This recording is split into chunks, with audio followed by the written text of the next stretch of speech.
is 你好你好你好，你好，你好，你好，你好，你好 literally means you good. 你 means you.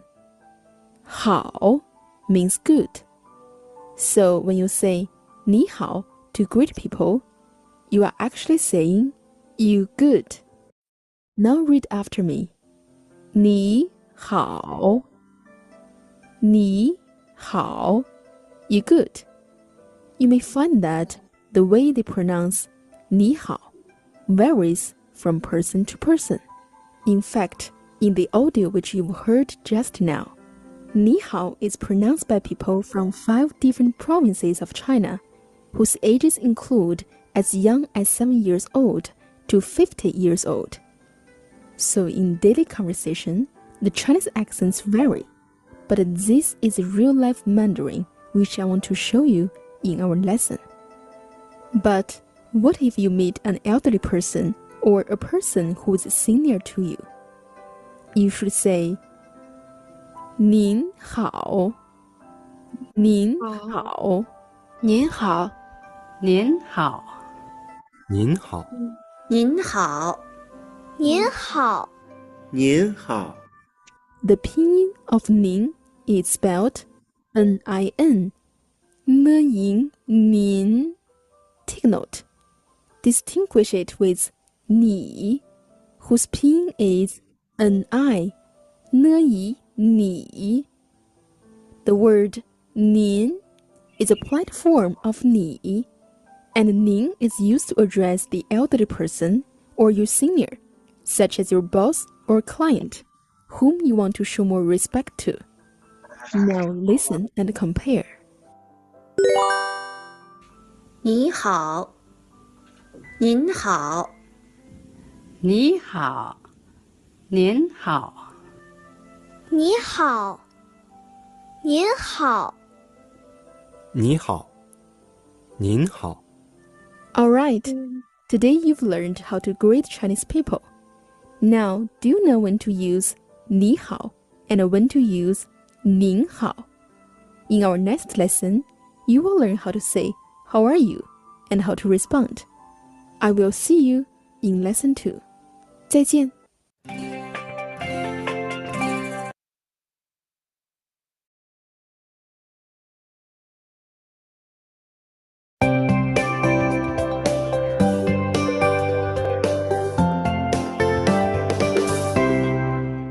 Hi everyone, welcome to the first lesson of Everyday Chinese. This is Joyce. I believe you've heard many Chinese people saying 你好 in various occasions. But can you understand it if Chinese people say it with different accents? Or can you use the same 你好 to greet different people or use it in different occasions? If no, do we have any other words for hello? Now let's discover the answer. First, listen to today's conversations. 您好，你好，你好，你好，你好，你好，你好， The Chinese word for hello is 你好你好你好，你好，你好，你好，你好，你好 literally means you good. 你 means you.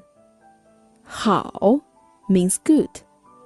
So when you say 你好 to greet people, you are actually saying you good. Now read after me. 你好你好 you good. You may find that the way they pronounce 你好 varies from person to person. In fact, in the audio which you've heard just now, 你好 is pronounced by people from 5 different provinces of China, whose ages include as young as 7 years old to 50 years old. So in daily conversation, the Chinese accents vary. But this is real-life Mandarin, which I want to show you in our lesson. But what if you meet an elderly person or a person who is senior to you? You should say, 您好,您好,您好，您好，您好，您好，您好，您好， The pinyin of 您 is spelled N-I-N, 呢音 nin. Take note. Distinguish it with 你 whose pinyin is N-I, 呢一 你. The word 您 is a polite form of 你, and 您 is used to address the elderly person or your senior, such as your boss or client, whom you want to show more respect to. Now listen and compare. 你好，您好，你好，您好，你好，您好，你好，您好。 Alright, today you've learned how to greet Chinese people. Now, do you know when to use 你好 and when to use 您好? In our next lesson, you will learn how to say how are you and how to respond. I will see you in lesson 2. 再见。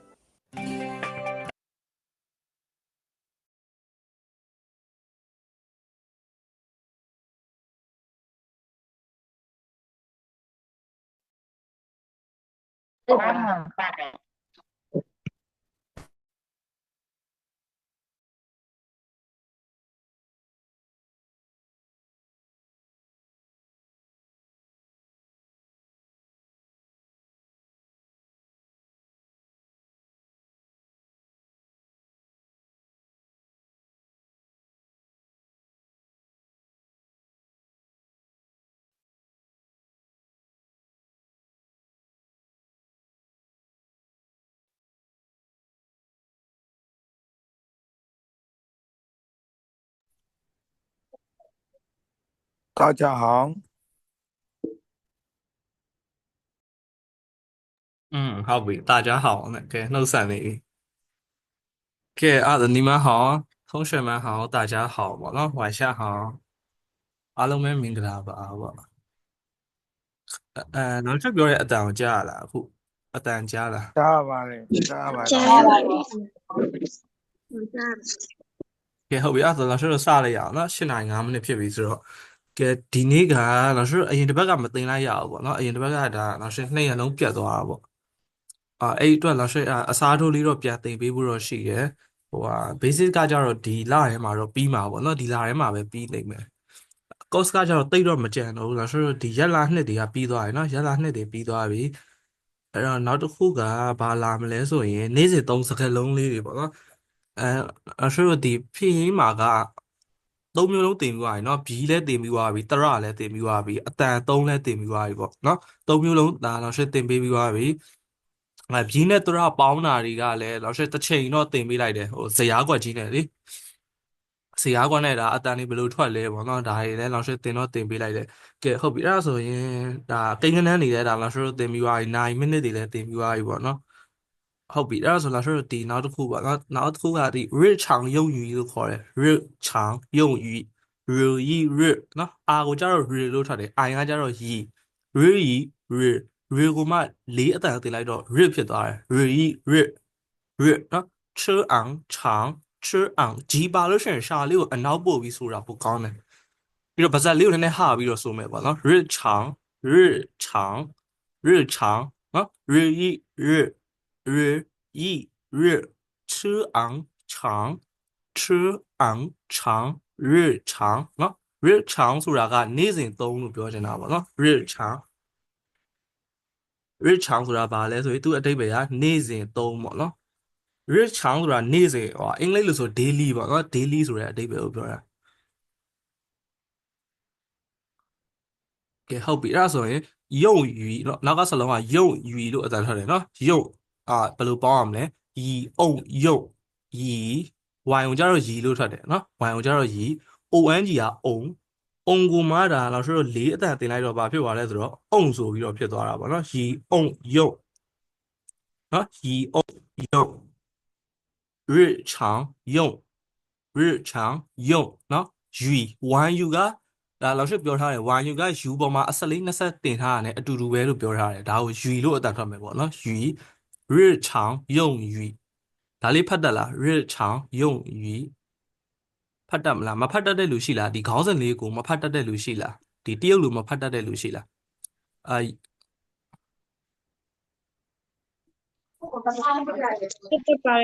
ဖတ်တတ်ပါတယ်老师 ဖတ်တတ်ပြီနော်ဟုတ်ပြီအဲ့ဒါဆို ဟုတ် ရင် ကဲ့ပါတယ် ဖတ်တတ်ပြီနော်ဖတ်တတ်ပြီဆိုတော့အောက်ကစလုံးလေးထပ်ဖတ်ကြည့်ရအောင်ပါနော်မဖတ်တတ်တာရှိရင်ပြောပါဒါ老师ပြန်ပြီးဖတ်ပြပေးမယ်မဖတ်တတ်တဲ့စလုံးတွေရှိရင်လည်းဒါမှတ်ထားပါနော်ပြီးအတန်းပြီးတဲ့အခါဖြစ်ဖြစ်老师ပြန်ပြီးတော့ဖတ်ပြပေးမယ်ဟုတ်ပြီအဲ့ဒါဆို日常用语ဆိုတာနေ့စဉ်သုံးစကားလုံးများပါနော်日常ဆိုတာနေ့စဉ်သုံး用语用语ဆိုတာဒီအသုံးပြုတဲ့စလုံးတွေပေါ့နော်用ဆိုတာအမှန်တကယ်တော့သုံးတာပေါ့နော်日常用语ဆိုတာနေ့စဉ်သုံးစကားလုံးများ日常ဆိုတာနေ့စဉ်ပေါ့နော်用语ဆိုတာနေ့စဉ်သုံးတဲ့စကားလုံးတွေကိုပြောချင်တာကဲဟုတ်ပြီအဲ့တော့ဒီဟာတွေက老师ကHSK1 ကစလုံးလေးတွေကိုထည့်ပေးထားတာတော်တော်များHSK1 ကစလုံးတွေအဲ့တော့ဒီ basic ပြီးသွားလို့ HSK1 ဆက်တက်ချင်တဲ့လူတွေရှိလို့ရှိရင်ဒါအထောက်အကူလေးဖြစ်အောင်လို့ HSK1 ရောက်လို့ရှိရင်ဒါ meaning တွေကိုတကူးတကကြီးလိုက်ကြက်နေစရာမလိုတော့ဘူးဒါ老师က basic ထဲကထည့်ပေးထားတယ်ဆိုတော့HSK1 ရောက်တဲ့ခါမှာဒါကိုကပေါ့ပေါ့ပါလေးပဲသွားလို့ရတယ်ပေါ့ HSK1 ရောက်လို့ရှိရင်ဒါ grammar လေးတွေပါလာမယ်ပြီးတော့အတန်သူက pronunciation ပေါ့နော် pronunciation ဆိုတာဒီတရုတ်စလုံးတွေဘယ်လိုမျိုးနီးတိတ်ကအတန်ထွက်မလဲပေါ့နော်ဒါလေးသင်ရလိမ့်မယ်နော် grammar တွေ pronunciation တွေပြီးတော့ new word ပေါ့ meaning တွေပေါ့နော် vocabulary ပေါ့နော် vocabulary တွေသင်ရမယ်နောက်ပြီးဟန်ဇစ်ပေါ့ဟန်ဇစ်ဆိုတဲ့တရုတ်စလုံး character လေးတွေရေးပုံရေးနည်းလေးတွေသင်ရမယ်ပေါ့နော်HSK1 ရောက်လို့ရှိရင်တော့ဒီ meaning တွေရထားလို့ရှိရင်ကိုက ACC ပဲဆက်ပြီးတော့ follow လိုက်သွားလို့ရတယ်အဲ့တော့ဒီ meaning လေးကြက်ထားရင်တော့အကောင်းဆုံးပဲပေါ့နော်老师ပြောဖို့ပါတယ်တရုတ်စာလေ့လာတဲ့အခါမှာအပိုင်း3ပိုင်းကိုလေ့လာရမယ်လို့ကဲဟုတ်လားမှတ်မိလားဘာတွေလေ့လာရမလဲတရုတ်စာလေ့လာပြီဆိုတော့ဘယ်အပိုင်း3ပိုင်းကိုအဓိကထားပြီးလေ့လာရမလဲ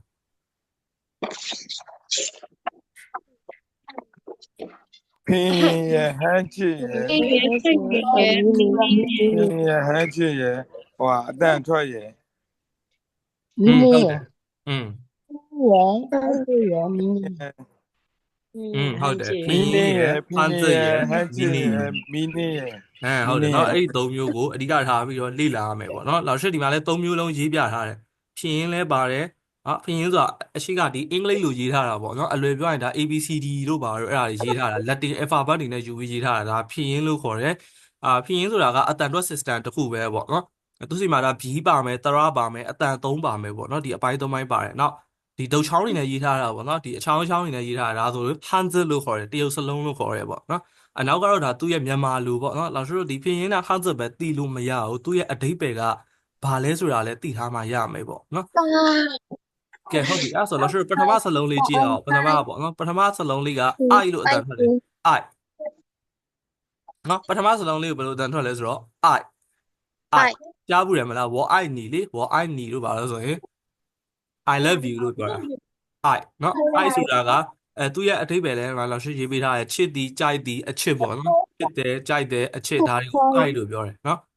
I เนาะဟုတ်ပြီအဲ့ဒါဆိုချစ်တယ်ကြိုက်တယ်အချစ်ဆိုရင်ဘယ်လိုပြောလဲတရုတ်လို I I เนาะအတန်ထွက်က4အတန်လေးထွက်ရတယ်ပေါ့ I เนาะ I ကဲဟုတ်ပြီအဲ့ဒါဆိုရင်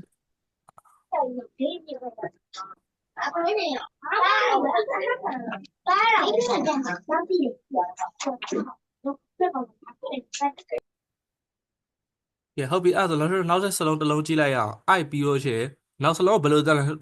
တန်ထွက်မလဲဆိုပါအဲ့လိုထွက်မယ်နော်ဘယ်လိုပေါင်းမလဲဆိုရင်ပေါ်အပပေါ်အပအရှိကအာဆိုတဲ့စလုံးမှာအတန်နံပါတ်4ပါတယ်အဲ့တော့老师ကအာဆိုပြီးတော့ထွက်ရမယ်ပေါ်အပပေါ်အပအနောက်ကစလုံးမှာကအတန်3မပါဘူးအတန်3မပါရတာကိုကပေါ့ပါလေးထွက်လို့ရတယ်အတန်ကအပေါ်တက်သွားတာလည်းမရှိဘူးအောက်ကိုကျသွားတာလည်းမရှိဘူးအတန်ရှည်ဆွဲသွားတာလည်းမရှိဘူးပေါ့နော် ပေါ်အားပါပေါ်အားပါပါပါပါပါပါပါနော်ပါပါဆိုတာအဖေကိုပြောတာပါပါအဖေဒါလေးတော့ထွက်တတ်မလားတချို့တွေကပပတို့ဘာလို့ထွက်ဘယ်လိုပြောရမလဲမမတို့ဘာလို့ထွက်ကြရဲအမေဆိုလို့ရှိရင်မမတို့ပပတို့ပပတို့မမတို့အမှန်တကယ်အဲ့ဒါကတရုတ်ကိုယူပြီးတော့ထွက်တာပေါ့နော်မမတို့ပပတို့အမှန်တကယ်မမမအနောက်ကမာကဒီလိုပုံစံပဲဒီမှာလောက်ရှိဒီမှာပါလားမသိဘူးဒီမှာပေါ့နော်အမေဆိုလို့ရှိရင်အရှိကစလုံးကအတန်3ပါတယ်အတန်3တင်ကြီးတာလေးပါတယ်တကယ်အမှန်ကိုပြောတာနော်အနောက်ကစလုံးကကြတော့အတန်3မပါအတန်3မပါတဲ့အခါမှာလည်းဆိုတော့ဟိုအတန်ပေါ့ပေါ့ပါပဲထွက်ကြမယ်ဒီလိုအရှိကလို့ဆွဲပြီးတော့ထွက်เสียမလို့အရှိကစလုံးကအတန်နံပါတ်1ပါတဲ့ကြောင့်မလို့သူ့ကိုဆွဲပြီးတော့ထွက်ရတယ်အနောက်ကစလုံးကကြတော့အတန်3မပါတဲ့ကြောင့်မလို့သူ့ပေါ့ပေါ့ပါထွက်ရတယ်လားဆိုတော့ဒါကို natural 3လို့ခေါ်တာပေါ့နော် natural 3သူ့တဘာဝကြပဲထွက်ရင်ပုံမှန်တယ်အတန်တူပြီးတော့ပေါ့ပေါ့ပါထွက်ရတဲ့အတန်ပေါ့နော်အဲ့ဒီစလုံးလေးအတန်ထွက်မယ်ဆိုလားဆိုတော့မအဲ့လိုထွက်ကြတယ်မဆိုရင်ဒါခောက်ဆွဲပြုတ်ဖြစ်သွားလိမ့်မယ်မလို့မထွက်ရအောင်နော်မအနောက်ကမာကအတန်လေးကနည်းနည်းပေါ့ပြီးတော့တူလေးပဲထွက်ရတယ်မနော်အဲ့လိုထွက်ရတယ်ဒါလည်းအဲ့လိုပဲအဖေဆိုလို့ရှိရင်ပနော်အဲ့လိုထွက်တယ်ပတို့ဘာလို့မထွက်အောင်နော်ပဆိုတာအဖေပေါ့နော်အပေါ်အပနော်အရှိကကြောင့်လေးအတန်ပါတယ်ပေါ်အပပေါ်အပပေါ်အားပါဆိုတာအဖေလို့ပြောတာနော်ကဲနောက်တစ်ခုပိန်း子ပေါ်အိမ်ပိန်းပေါ်အိမ်ပိန်း子怡子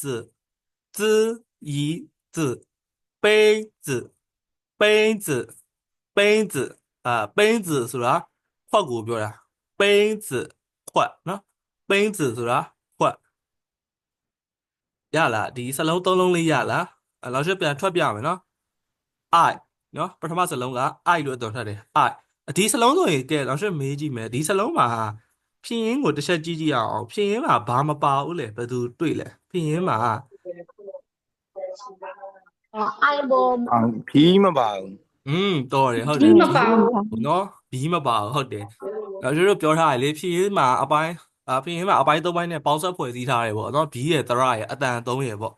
ဒါပေမဲ့တချို့စလုံးတွေကအဲ့လိုမျိုးလေးရှိတယ်ထူးခြားချက်လေးတွေပေါ့သူတို့မှာဘီမပါဘူးအနည်းဆုံးတော့တရနဲ့အတန်3တော့ပါမယ်တရနဲ့အတန်3ပါတော့မှဒါဒီစလုံးကိုအတန်ထွက်လို့ရတာပေါ့နော်ဘီမပါလဲရတယ်အဲ့ဒါ HSK1 ရောက်ထပ်တင်ရလိမ့်မယ် HSK1 ရဲ့ note ကျုရှိဆိုတဲ့ note မှာထပ်တင်ရလိမ့်မယ်လောလောဆယ်တော့ဒါလောက်ရှာအကြမ်းမြင်ပြောပြထားတာပေါ့နော်တရုတ်စလုံးနေမှာဆိုလို့ရှိရင်သူရဲ့အတန်ထွက်မယ်ဖြင်းရင်းကိုပေါင်းမယ်ဆိုရင်အနည်းဆုံးတော့ဒါတရနဲ့အတန်3တော့ပါရတယ်ဘီမပါလို့ရတယ်ပေါ့နော်အဲ့ဒါကဟို HSK1 ရောက်လို့ရှိရင်တော့အကျယ်တုံးတင်ရပါလိမ့်မယ်လောလောဆယ်တော့မမှတ်ထားလိုက်ရတယ်ဒါလေးကိုလောက်ရှာမြင်အောင်လို့ပြတာပေါ့နော်ဘီမပါတော့လာလောက်ရှာပေါင်းပြီးဖတ်လို့မရဘူးအပေါ်ဒီဟာဆိုလို့ရှိရင်ဘီရောအတန်3ရောတရရောပါတယ်တော့ပေါင်းပြီးဖတ်လို့ရတယ်လေပေါ်အားပါတို့ပါပေါင်းပြီးဖတ်လို့ရတယ်ဒီဟာကဘီမပါတဲ့ခါကျတော့ပေါင်းပြီးဖတ်လို့မရဘူးဒီတိုင်းပဲဆိုလိုက်ပေါ့နော်တရကိုပဲအတန်3ထည့်ပြီးတော့ဆိုလိုက် I ပေါ့နော် I အဲ့လေးအတန်ပေါ့နော် I ဆိုတဲ့စလုံးအတန်3နေတဲ့ခါမှာလဲ R O E U U အစင်လိုက်တိုင်းတင်ရမယ် A ပါလို့ရှိရင် A ပေါ်မှာတင်မယ်နော် A ပါလို့ရှိရင်ဒါလုံးဝဘာမှလှည့်ကြည့်ကြရမလို့ A ပေါ်ပဲအတန်3ကိုပြစ်တင်လိုက်တော့အတန်4တန်ဆိုတော့ A ပေါ်မှာအတန်3တင်လိုက်တယ် I နော် I ဆိုတာချစ်တီကြိုက်တီအချစ်ပေါ့နော်တရုတ်လိုငါဆိုရင်ဘယ်လိုပြောလဲသိလားကြားဘူးလားဝေါ်အိုက်နီလေငါဆိုရင်ဘယ်လိုပြောလဲသိလားဝေါ်ဟုတ်ပြီနော်ငါအဖေကိုချစ်တယ်ဆိုရင်ဘယ်လိုပြောလို့ရလဲငါအဖေကိုချစ်တယ်我爱爸爸我爱爸爸我爱爸爸ဟုတ်တယ်ဝေါ်အိုက်ပပပေါ့လဲလဲလေးနော်ဒီနေရာမှာပပထည့်လိုက်ရုံပဲဝေါ်အိုက်ပပငါအဖေကိုချစ်တယ်ဒါကရိုးရိုးရှင်းရှင်းစာကြောင်းလေးပဲဒါတော့တို့ basic ဆိုတဲ့ခါကျတော့အရန်ခက်ခဲကြီးတွေပြောလို့မရသေးဘူးပေါ့နော်ရိုးရိုးရှင်းရှင်းလေးပဲတော့လောက်ရှိတော့တရုတ်စကားပြောတဲ့ခါမှာတရုတ်စကားမှမဟုတ်ပါဘူးဘာသာစကားတော်တော်များပဲဘာသာစကားမဆိုပြောလို့ရှိရင် subject ရယ် verb ရယ် object ရယ်ဒီလိုပုံစံတိုင်းပဲပြောရတာပေါ့နော် subject verb object ဆိုတာရှိတယ်နော် subject verb object ဒီ flow တိုင်းလေးပဲပြောရတယ်ရှေ့မှာဒီ subject ဆိုတဲ့ပြုလုပ်သူရှိမယ်ပေါ့နော်ပြီးတော့ဒီ subject ကဘာလုပ်တာလဲဆိုတော့ လှုပ်ဆောင်ချက်ပြုလုပ်ချက် verb ရှိမယ်နောက်ပြီးတော့ဒီ subject ကဘယ်အရာကိုပြုလုပ်ခံရလိုက်ဘယ်အရာကိုပြုလုပ်တာလဲဆိုတော့ပြုလုပ်ခံရတဲ့သူ object ရှိမယ်ပေါ့နော်စာကြောင်းတွေတော်တော်များများဒီလိုပဲသွားတာပေါ့နော်နောက်ရှိ grammar ကြရင်လည်း basic မှာလည်း grammar လေးနည်းနည်းသင်ပေးလိုက်မယ်ပေါ့နော်အရန်တော့မဟုတ်ဘူးနည်းနည်း grammar လေးတချို့သင်ပေးလိုက်မယ်ဒီ grammar ကိုပဲဆက်ပြီးတော့နောက် level တွေကြရင်ထပ်ပြီးတော့သုံးရတာပေါ့နော်အဲ့တော့ဒီမှာ subject verb object ရှိမယ်ပေါ့နောက်ရှိတော့ subject ကဒါဘသူကချစ်တာလဲဆိုတော့ငါကချစ်တာလေငါကချစ်တယ်ဆိုတော့ war က subject နေရာမှာထည့်ရမှာပေါ့နော် war ကဘာလုပ်တာလဲပေါ့နော်လှုပ်ဆောင်ကြပါလဲဆိုငါကချစ်တာဆိုတော့ verb နေရာမှာ I ထည့်ရတယ် war I ငါကဘသူကိုချစ်တာလဲဟုတ်တယ်ငါချစ်တယ်ဘသူကိုချစ်တာလဲဆိုတော့အချစ်ခံရတဲ့သူကို object နေရာမှာထည့်တယ်ဒီကလှုပ်ဆောင်ခြင်းခံရတဲ့အရာပေါ့အဲ့ဒါကိုတော့ဆိုတော့ object လို့ခေါ်တာပေါ့နော်အဲ့တော့ဘသူ့ကိုချစ်တာလဲဆိုတော့ပပါဆိုတော့အဖေပေါ့အဲ့တော့ war I ပပါနော်တကယ်လို့အဖေကငါ့ကိုချစ်တယ်ဆိုရင်ဘယ်လိုပြောရမလဲအဖေကငါ့ကိုချစ်တယ်ဆိုရင်爸爸爱我，爸爸爱我，爱我，ဟုတ်တယ်ပပါ I war ဖြစ်သွားမှာပေါ့နော်ပပါ I war အဲ့တော့နောက်ဆိုတော့ချစ်တဲ့ဆိုတဲ့လူက subject ကဒါသူထည့်ခြင်းသူထည့်လို့ရတယ် war ထည့်လို့လည်းရတယ်ပပထည့်လို့လည်းရတယ်ပေါ့နော် object မှာလည်းဒါ war ထည့်လို့လည်းရတယ်ပပထည့်လို့ရတယ်ဘယ်ဟာကိုပြောချင်တာလဲပြုလုပ်သူနဲ့ပြုလုပ်ခံရတဲ့သူပေါ့နော်ဒါမျိုးလေးဒီလိုလေးသွားရတယ်ပေါ့နော်ဒါလောလောဆယ်ဒါအခြေခံလေးပဲဒါတော့ဆိုတော့ basic ပဲရှိသေးတော့ subject verb object ပုံစံပဲပြောဦးမှာပေါ့နော်နောက် paint ဆိုတာခွက်ကိုပြောတာပေါ့နော် paint ငါကခွက်ကိုကြိုက်တယ်ဆို war I paint ပေါ့နော် war I paint အဖေကခွက်ကိုကြိုက်တယ်ဆိုရင်ပပါ I paint ပေါ့နော်ကဲဟုတ်ပြီနော်ဒီသုံးခုပြီးသွားရင်ဒါတော့ဆိုတော့နောက်၄ခုမြောက်ဘူခက်ချီဘူခက်ချီဘူခက်ချီနော်ဒီလိုထွက်တယ်ပေါ်ဝူပူပေါ်ဝူပူပေါ်ဝူပူပေါ်ဝူပူနှစ်အတန်လဲဆိုရယ်နော်ပေါ်ဝူပူခခဒါက၄အတန်ဖြစ်သွားတယ်ခခခခဘူခနော်ဘူခချီချီဒီချီဆိုတဲ့စလုံးမှာဆိုအတန်သုံးနံပါတ်ပါတယ်သူကြောင့်မလို့သူ့ကိုပေါ့ပေါ့ပါဆိုလို့ရတယ်အတန်တူပြီးတော့အတန်ပေါ့ပေါ့ပါလေးဆိုရဲပေါ့ချီချီဘူခက်ချီနော်ဘူခက်ချီနော်လောက်ရှိအတန်နိုင်ဆုံးဒါဖြည်းဖြည်းလေးဆိုပြရရင်တော့ဖြည်းဖြည်းလေးဆိုပြရတယ်ပေါ့နော်ဘာလို့လဲဆိုတော့အခုမှစတင်တဲ့လူတွေပါတယ်တော့ကြောင့်မလို့ဒါဖြည်းဖြည်းချ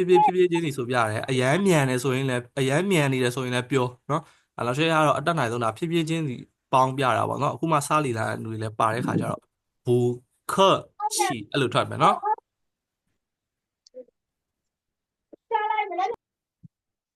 ကဲဟုတ်ပြီဘူခက်ချီဆိုတာအဓိပ္ပာယ်ကဒီနောက်မှာရေးထားအာမနာပါနဲ့ရပါတယ်ဆိုတဲ့အဓိပ္ပာယ်ဒီစလုံးလေးကိုဘယ်အချိန်မှာပြောလဲဆိုရင်တစ်ဖက်လူကကိုယ်ကျေးဇူးတင်တဲ့အခါမှာကြားဘူးလားရှက်တို့တောရှက်တို့ပါလေရှက်တို့ဆိုရင်ကျေးဇူးတင်တယ်လို့ပြောတာဟိုခုံးကားတွေပါရမှာဆိုပြောပါတယ်တောရှက်ပေါ့နော်ကွာရင်မယ်တော့ပြောလို့ရှိရင်တောရှက်ဟုတ်လားတောရှက်ဖူးစာတာမသိတောရှက်ဆိုပြီးတော့ပြောတယ်လေတောရှက်ဆိုတာကျေးဇူးအများကြီးတင်ပါတယ်လို့ပြောတာပေါ့နော်အဲ့လိုတစ်ဖက်လူကကိုယ်ကျေးဇူးတင်တယ်လို့ပြောလို့ရှိရင်ကိုကဘူခက်ချီရပါတယ်အာမနာနဲ့ရပါတယ်ဆိုပြီးတော့ပြန်ပြောလို့ရတယ်နော်တစ်ဖက်လူကကိုယ်ကိုကျေးဇူးတင်တယ်ရှက်လို့ပြောတဲ့ခါမှာကိုကဘူခက်ချီလို့ပြန်ပြောရတယ်ပေါ့နော်ဘူခက်ချီအာမနာခက်ချီဆိုတာအားနာတယ်ဆိုတဲ့အဓိပ္ပာယ်အားနာတတ်တာကိုပြောတာခက်ချီဆိုတာအားနာတယ်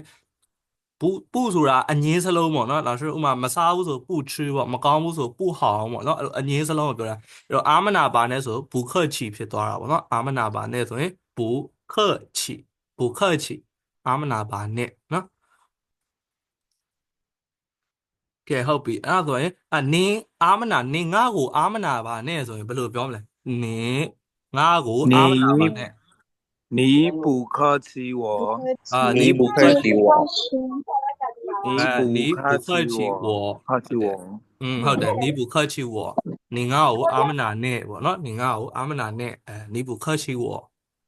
ကဲဟုတ်ပြီအဲ့ဒါဆိုနောက်ဆိုနောက်တစ်လုံးတော့ခြိုက်လို့အတန်ထွက်တယ်ခြိုက်နော်ခြိုက်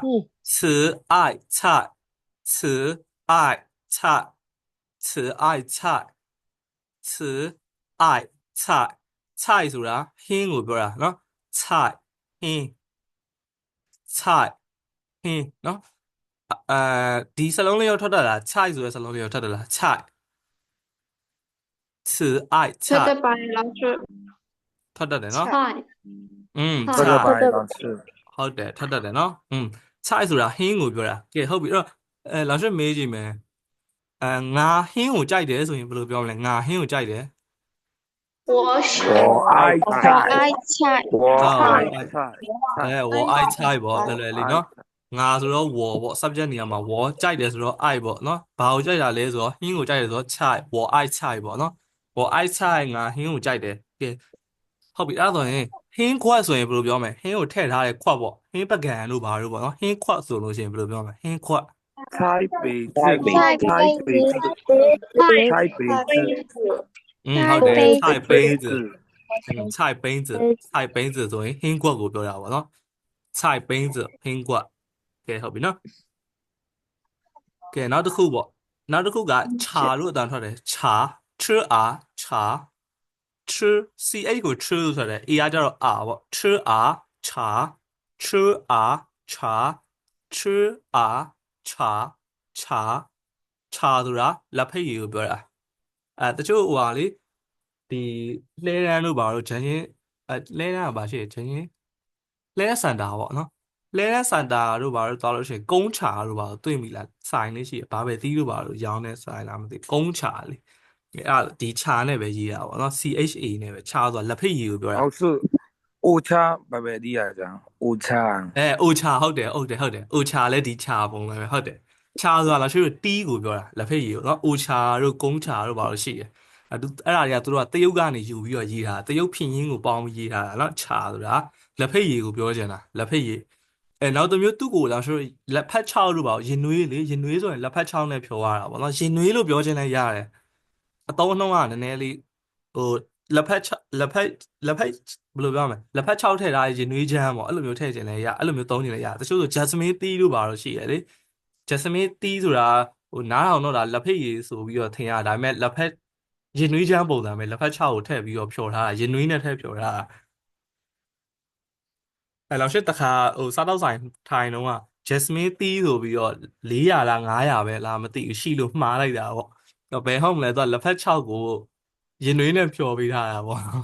အဲ့ဒါကိုသူကချာလို့ပြောတာပေါ့ကဲအဲ့ချာဆိုတာကလက်ဖက်ရည်လည်းသုံးလို့ရတယ်ရင်နွေးလည်းသုံးလို့ရတယ်ပေါ့နော်အဲ့ဒါလေးနည်းနည်းပြောချင်တာရင်နွေးချမ်းလည်းသုံးလို့ရတယ်ချာနော်ချာချာဆိုတာလက်ဖက်ရည်ကဲဟုတ်ပြီအဲ့ဒါဆိုလက်ဖက်ရည်ခွက်ဆိုရင်ဘယ်လိုပြောလို့ရလဲလက်ဖက်ရည်ခွက်茶杯子，茶杯子，茶杯子，茶杯子茶杯子，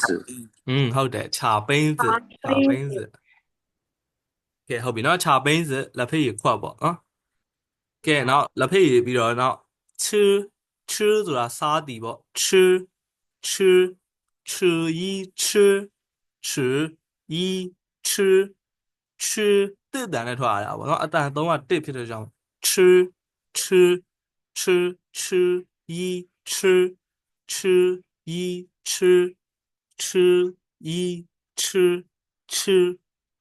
ဆိုတာစားသည်ဆိုတဲ့အဓိပ္ပာယ်စားသည်ထမင်းစားတယ်လို့ဘာလို့ပေါ့နော်ထမင်းစားသည်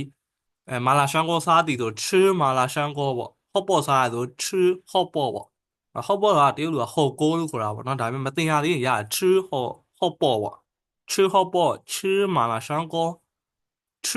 菜ပေါ့吃菜ဆိုရင်ဒါဟင်းစားတယ်ဆိုတဲ့အဓိပ္ပာယ်ပေါ့နော်ဟင်းစားတယ်吃菜ကဲဟုတ်ပြီအဲ့တော့ငါကပေါ့နော်နောက်ချက်ပြောကြည့်မယ်ပေါ့ငါကဟင်းစားရတာကြိုက်တယ်ဆိုရင်ဘယ်လိုပြောမလဲငါဆိုရင်ဝေါ်လို့ပြောတယ်နော်ငါကဟင်းစားရတာကြိုက်တယ်我爱吃菜，我爱吃菜，吃菜。ဟုတ်တယ်我爱吃菜ပေါ့နော်ငါကဆိုရင်ဒါလားဆိုဝေါ်လို့ပြောရတယ်ငါကဆိုတော့ဝေါ်ကြိုက်တယ်ဆိုတော့ verb နေရာမှာ I ပေါ့နော်ဝေါ် I ဟုတ်ပြီငါကကြိုက်တယ်ဘာကိုကြိုက်တာလဲအဲ့ဒါ object ပေါ့နော် I ကကြတော့ verb ငါကကြိုက်တယ်ဘာကိုကြိုက်တာလဲဆိုတော့ဟင်းစားတာကိုကြိုက်တယ်အဲ့တော့ဟင်းစားတယ်ဆိုတော့လားဆိုတော့ဘယ်လိုပြောလဲဆိုရင်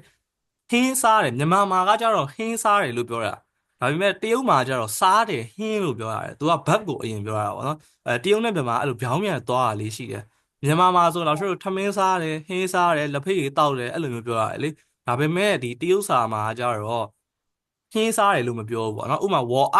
菜吃လို့ပြောလို့မရဘူး我爱吃菜လို့ပြောရမယ်ဟင်းစားတယ်ဆိုလို့ရှိရင်ဘယ်လိုပြောရမလဲစားတယ်ဟင်းလို့ပြောရတာပေါ့နော်အဲ့တော့我爱吃စားတယ်ဟင်း我爱吃菜နော် တော့ငါကဟင်းစားတာကြိုက်တယ်吃菜，我爱吃菜ငါကဟင်းစားရတာကိုကြိုက်တယ်တဲ့နော်吃菜ပေါ့နော်ငါကဟင်းစားရတာကိုကြိုက်တယ်အဲဒီလိုမျိုးပုံပါတယ်我爱吃菜ပေါ့နော်ဝေါ်ဆိုတာငါပေါ့နော်အိုက်ဆိုတာကြိုက်တယ်နော်အိုက်ဆိုတာကြိုက်တယ်ချစ်တယ်ကြိုက်တယ်ပေါ့နော်ဘာကိုချစ်တယ်ကြိုက်ဘာကိုကြိုက်တာလဲ吃菜ဟင်းစားတာကိုကြိုက်တယ်我爱吃菜我爱吃菜ဆိုငါဟင်းစားတာကိုကြိုက်တယ်နော်吃ဆိုတာစားသည်ပေါ့ဒီဟာတော့ရှက်တာ ABCD အစိမ်လိုက်လေးစီပေးထားတာပေါ့နော် ABCD ဒါ A မှာဆိုဒီ I ဆိုတဲ့စလုံးလေးရှိရပဒါ B ပေါ့နော်ဒါ C ပေါ့အခုဒီ C ထိပြီးသွားရင် true ဆိုရင်စားသည်ပေါ့ true စားသည်နော်ကဲဟုတ်ပြီအဲ့တော့ဒီထိရလားအတန်မထွက်တော့လားရှိလားဒီခုနှလုံးပေါ့မရှိပါဘူး老师မရှိပါဘူးရှင်မရှိဘူးเนาะကဲမရှိဘူးဆိုတော့老师နောက်တစ်ခုသွားအောင် D ပေါ့เนาะ D ဒီစလုံးကိုဘယ်လိုထွက်လဲဆို打电话打电话打电话打电话လို့အတန်ထွက်တယ်เนาะကဲအရှိရစလုံးဘယ်လိုထွက်မလဲဆို打的啊打的啊打的啊打打ဆိုတာတော့အတိတ်ပဲအများကြီးရှိရရိုက်တီတို့ခေါ်တီတို့เนาะနောက်ဖွင့်တီတို့ဘာလို့အဲ့လိုအတိတ်ပဲတွေအများကြီးရှိရပေါ့ဒီမှာတော့老师တို့ခေါ်တီဆိုတဲ့အတိတ်ပဲကိုယူရတယ်ဘာလို့လဲဆိုတော့အနောက်မှာကဒီ电话ဆိုတဲ့စလုံးလေးပါဆိုเนาะဒါလေးကို电话လို့အတန်ထွက်တယ်电话ဆိုတာဖုန်းကိုပြောတာအဲ့တော့ဖုန်းရိုက်တီတို့ဘာလို့ဖုန်းစတယ်လို့ပြောလို့မရတော့လေအဲ့တော့ဖုန်းခေါ်တီဆိုပြီးတော့ဘာသာပြန်ရတယ်เนาะ打电话ဆိုရင်ဖုန်းခေါ်တီเนาะဒါကို电话လို့အတန်ထွက်တယ်电ဆိုဘယ်လိုပေါင်းလဲဆို得一按电得一按电得一按电打电打电ဒါက画လို့တန်ထွက်တယ်ဟဝူအ画ဟဝူအ画ဟဝူအ画打电话打电话打电话နော်打电话ဆိုရင်ဖုန်းခေါ်တီးဆိုတဲ့အဓိပ္ပာယ်打ဆိုတာခေါ်တီး电话ဆိုတာဖုန်း打电话ဆိုရင်ဖုန်းခေါ်တီးနော်ရလားဒီစလုံးလေးကိုအတန်ထွက်တယ်လား打电话ဟုတ်ပါထွက်တယ်နော်ကဲဟုတ်ပြီအဲ့တော့老师ဖုန်းခေါ်တီးဆိုဘယ်လိုပြောလဲ打电话打电话ဟ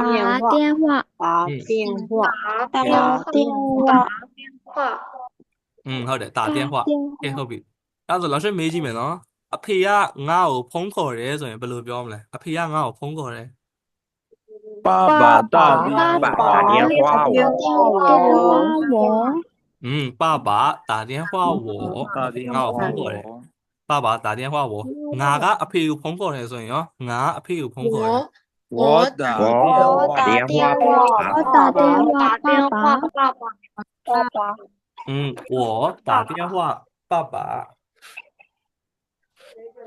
我打电话爸爸เนาะဒါ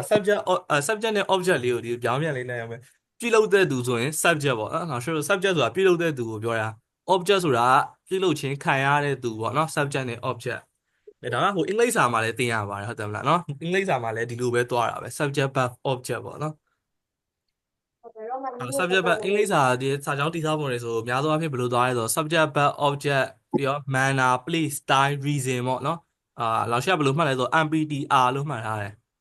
MPT ဆိုတာကိုဖုန်းလိုင်းပေါ့နော်ဖုန်းလိုင်းနဲ့ဆိုတယ်သူ subject verb object manner place style reason ပေါ့အဲ့ဒါကြောင့်အင်္ဂလိပ်စာကြောင်းတွေရဲ့ general sentence structure ပေါ့နော်သူရဲ့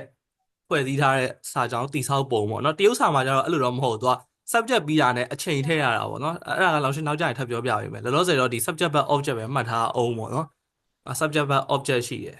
ကြားထဲမှာနောက်တော့မှ manner တွေ place တွေတိုင်းတွေ reason တွေတခြား complement တွေပေါ့ထပ်ထည့်လို့ရသေးတယ်စာကြောင်းတွေရဲ့နောက်ဆုံးမှာပေါ့နော်လောလောဆယ်တော့ဒီ၃မျိုးတော့မှတ်ထားအောင် subject ရယ် verb ရယ် object ရယ် subject ဆိုတာပြုလုပ်တဲ့သူကိုပြောတာ verb ဆိုတာပြုလုပ်ချက်လှုပ်ဆောင်ချက်တွေကိုပြောတာO ကကျတော့ object ကိုပြောတာပြုလုပ်ခြင်းခံရတဲ့သူပေါ့နော် object ကဲဟုတ်ပြီတော့打电话ဆိုတာဖုန်းခေါ်တီးပေါ့နော်နောက်တစ်ခု电脑ဒီ电话ရဲ့电မယ်တရုတ်စလုံးလည်းကြည့်ကြည့်လိုက်အတူတူပဲပေါ့နော်电话ဆိုတာဖုန်း电脑脑呢熬脑呢熬脑呢熬脑电脑的一昂电呢昂脑电脑电脑电脑ဆိုတာကွန်ပျူတာကိုပြောချင်တာပေါ့နော်ကွန်ပျူတာသူကတလုံးချင်းစီဘာသာပြန်မယ်ဆိုလို့ရှိရင်တင်းဆိုတာဒီလျှက်စစ်ကိုပြောတာအာ electricity ပေါ့လျှက်စစ်ကိုပြောတာတင်းဆိုတာလေတင်းတလုံးနဲ့ဆိုတော့ဓာတ်လိုက်တယ်ဆိုလဲဘာသာပြန်လို့ရတယ်တင်းဆိုလို့ရှိရင်လေဓာတ်လိုက်တယ်ဆိုလို့လည်းဘာသာပြန်လို့ရတယ်နောက်တင်းဆိုတာလျှက်စစ်ပေါ့နော်နောက်脑ဆိုတာကကျတော့အုံနှောက်ကိုပြောချင်တာ脑你的脑ဆိုနင်းရဲ့အုံနှောက်ပေါ့နင်းရဲ့အုံနှောက်爸爸脑ဆိုရင်အဖေအုံနှောက်ပေါ့နော်爸爸的脑很好ဆိုအဖေကအုံနှောက်အရန်ကောင်းတယ်ပေါ့နော်你的脑很好ဆိုနင်းကအုံနှောက်အရန်ကောင်းတယ်ပေါ့နော်အဲ့脑ဆိုတာအုံနှောက်ကိုပြောချင်တာအဲ့တော့လျှက်စစ်အုံနှောက်ပေါ့ဓာတ်ရိုက်ဘာသာပြန်လို့ရှိရင်တော့လျှက်စစ်အုံနှောက်သူကလျှက်စစ်အုံနှောက်ဆိုတော့ဒါကွန်ပျူတာကိုပြောချင်တာပေါ့နော်ကွန်ပျူတာဆိုတော့အထက်မှာသူက micro processor တွေပါတယ်ပေါ့နော်သူရဲ့ဟိုဘယ်လိုပြောရမလဲIC ချစ်ပြားလေးပါတယ်အဲ့ဒါအုံနှောက်ပုံစံလူတွေရဲ့အုံနှောက်ပုံစံဒါစက်ပစ္စည်းကိုလောက်ထားတာပေါ့အဲ့ဒါရိုက်ဘာသာပြန်လို့ရှိရင်တော့လျှက်စစ်အုံနှောက်ပေါ့နော်လျှက်စစ်အုံနှောက်ဆိုကွန်ပျူတာကိုပြောချင်တာတချို့စလုံးတွေကအဲ့လိုကိုကဒီလိုပေါင်းထားတဲ့ meaning မသိလို့ရှိရင်တလုံးချင်းစီဘာသာပြန်လိုက်လို့ရှိရင်လည်းအကြမ်းမြင်သိရတာလေးရှိတယ်ပေါ့နော်ဥပမာလျှက်စစ်အုံနှောက်ဆိုတော့ဘာဖြစ်နိုင်မလဲဆိုတော့ဥပမာလျှက်စစ်ပစ္စည်းပဲဖြစ်နိုင်တာပေါ့နော်ဖုန်းတို့ကွန်ပျူတာတို့ဟုတ်လား laptop တို့ TV တို့အဝေးလျှော်သက်ရေခဲတက်တာဒါတွေဖြစ်နိုင်တာပေါ့နော်အဲ့တော့电脑ဆိုတာကတော့ဒါကွန်ပျူတာကိုပြောတာပေါ့နော်电脑ကွန်ပျူတာ电脑ကွန်ပျူတာပေါ့နော်နောက်电视电မယ်对လားဒီ电မယ်电话电脑电视电နေရအတူတူပဲ德一昂电德一昂电是一是十一是十一是电视电视电视ဆိုတာ TV လို့ပြောတာ电视ဆိုတာ TV တရားဆိုတာခုနလောင်ရှင်းပြောဆိုလျှက်စစ်ကိုပြောတာနော်တရားဆိုတာလျှက်စစ်ရှစ်ဆိုတာက तू ကအဓိပ္ပာယ်အများကြီးရှိတာပေါ့ तू ကအမြင်အာရုံတို့ဝိညာဉ်တို့စိတ်ဝိညာဉ်တို့နတ်ဖျားတို့အများကြီးအဓိပ္ပာယ်ရှိတယ်အဲ့တော့ရှစ်ဆိုတာဒီနေရာမှာလောင်ရှင်းအမြင်အာရုံတို့ဘာလို့ဘာသာပြန်လို့တော့ရတာပေါ့နော်တရားရှစ်ဆိုတာလျှက်စစ်နဲ့အမြင်အာရုံပေါ့လျှက်စစ်နဲ့အမြင်အာရုံဆိုတာဥပမာလောင်ရှင်းလျှက်စစ်ကိုအသုံးပြုပြီးတော့ကြည့်လို့ရတဲ့အရာဘာရှိလဲဆိုတာ TV တို့ဘာလို့ရှိတယ်ပေါ့နော် TV တို့ laptop တို့ထားပါတော့ TV တို့ laptop တို့ computer တို့ရှိတယ်ပေါ့နော်အဲ့တော့ဒီမှာတော့တို့တရားရှစ်ဆိုရင်တော့ဒါ TV ကိုပြောတာနော်တရားရှစ်ဆိုရင် TV 电脑 computer 电话ဖုန်းနော်ဖုန်း computer TV ဒါတွေကိုတရုတ်လိုဘယ်လိုပြောလဲဆိုတော့电话电脑电视ကဲဟုတ်ပြီအဲ့တော့ဒီစလုံးလေးတွေမှာဘာထူးခြားချက်တွေ့လဲဒီ电脑电话电视ဘာလေးထူးခြားချက်တွေ့လဲ这个班ဟမ်这样这有人是代班တင်းဆိုတဲ့စလုံးလေးပါတာပေါ့နော်ဒါဆိုတော့တင်းဆိုတဲ့စလုံးလေးအကုန်ပါတယ်လေတင်းဟွာမှာလဲတင်းပါတယ်တင်းနောင်မှာလဲတင်းပါတယ်တင်းရှစ်မှာလဲတင်းပါတယ်ဟန်စလေးရာလဲအတူတူပဲတရုတ်စလုံးလေးရာအတူတူပဲအဲ့တော့ဒီတင်းဆိုတာတော့ခုနကပြောဆိုလျှက်စစ်ပေါ့လျှက်စစ်ကိုအသုံးပြုရတဲ့ပစ္စည်းတွေတော်တော်များများမှာဒီတင်းဆိုတဲ့စလုံးလေးပါတယ်ဥပမာဖုန်းဆိုတဲ့ဒါလျှက်စစ်ကိုနဲ့လျှက်စစ်နဲ့ပဲအသုံးပြုရတာပေါ့နော်ဖုန်းတွေပါတယ်ဆိုလဲလျှက်စစ်လိုတာပဲကွန်ပျူတာဆိုလဲလျှက်စစ်လိုတာပဲTV ဆိုလဲလျှက်စစ်လိုတာပဲအဲ့တော့လျှက်စစ်တွေနဲ့အသုံးရတဲ့ပစ္စည်းတွေပေါ့လေနော် electrical device electronic device တွေပေါ့နော် electronic device တွေကတန်လေးတွေပါတယ်တဲ့နော်တန်ရင်နဲ့တန်ရင်နောက်ကစလုံးကတန်ကဒီတန်မယ်နော်နောက်ကစလုံးရင်လို့တွန်ထားတယ်ရင်ဒါဆိုကျန်းနေရင်ကျဲလို့ခေါ်တဲ့ပေါင်းဆက်စလုံး16လုံးတွေကစလုံးလေးပေါ့နော်ရင်သူ့ဘာပြန်မယ်ဆိုရင်သူ့အတန်ထွက်မယ်ဆိုတော့ရင်လို့တော့ထွက်လို့တော့ရတယ်အမှန်တကယ်တော့အဲ့လိုခွဲပြီးတော့ထွက်လို့မရအောင်ကျန်းထိရင်းကျဲဆိုတာပေါင်းဆက်ပြီးတော့အတန်နဲ့ထွက်ရတဲ့အရာသူ့ကိုခွဲပြီးတော့ထွက်လို့မရအောင်ရင်နော်တက်ရင်နောက်ကဆန်းရှာတတိယအတန်ဆိုလို့ရှိရင်အဲ့လိုအတန်ကအောက်ကိုကျပြီးတော့အပေါ်ကိုပြန်တက်သွားတဲ့အတန်လေးဖြစ်တယ်သူကရင်နော်ရင်အဲ့လိုလေးတန်ရှိတယ်လေအဲ့ဒါအောင်မှတတိယတန်ဆိုရတာရင်တက်ရင်ဆိုတာရုပ်ရှင်ကိုပြောတာပေါ့နော်ကဲဟုတ်ပြီအဲ့ဒါဆိုရင်ကြည်တာမပါသေးနော်အဖေကရုပ်ရှင်ကိုကြိုက်တယ်ဆိုရင်ဘယ်လိုပြောလို့ရလဲအဖေကရုပ်ရှင်ကိုကြိုက်တယ်爸爸爸爸爱电影，爸爸爱变形，爱电影，爸爸爸爸爱电爱影，电影电နော်影，တော်တယ်爸爸爱电影ပေါ့အဖေကရုပ်ရှင်ကိုကြိုက်တယ်အဖေကရုပ်ရှင်ကြိုက်တယ်ပေါ့နော်အဖေကရုပ်ရှင်ကြိုက်တယ်ဆို爸爸爱电影ငါရုပ်ရှင်ကြိုက်တယ်ဆိုရင်我爱电影ပေါ့我爱电影ပေါ့နော်ကဲနောက်စလုံး D ပေါ့နော် D က对不起对不起对不起ဆိုတာစိတ်မကောင်းပါဘူး sorry ဆိုတဲ့အဓိပ္ပာယ်ကိုပြောတာပါနော်ကဲဘယ်လိုအတန်ထွက်ရမလဲဆိုရင်ဘယ်လိုပေါင်းရမလဲဆို的位对的位对 UI နဲ့ဝင်နော် UI ဝင်လို့ဆိုတာဝူအိမ်ဝင်ကနေလာတာပေါ့အဲ့ဒါအောင်မှ၄တန်တင်လိုက်တော့ဝိတ်ဖြစ်သွားတာ的位对的位对波无补波无补对不起起七以起对不起对不起对不起对不起ဆိုတာတောင်းပန်ပါတယ် sorry ဆိုတဲ့အဓိပ္ပာယ်ဒီကတစ်ဖက်လူကကိုယ့်ကို对不起လို့ပြောရင်ကိုက没关系လို့ပြန်ပြောရတယ်ပေါ့ဒီ没关系လို့ပြန်ပြောရတယ်ပေါ့နော်တစ်ဖက်လူကကိုယ့်ကိုရှက်ရှက်လို့ပြောလို့ရှိရင်不客气လို့ပြန်ပြောရတယ်ဒါလေးကအတွဲလေးတွေပေါ့တစ်ဖက်လူက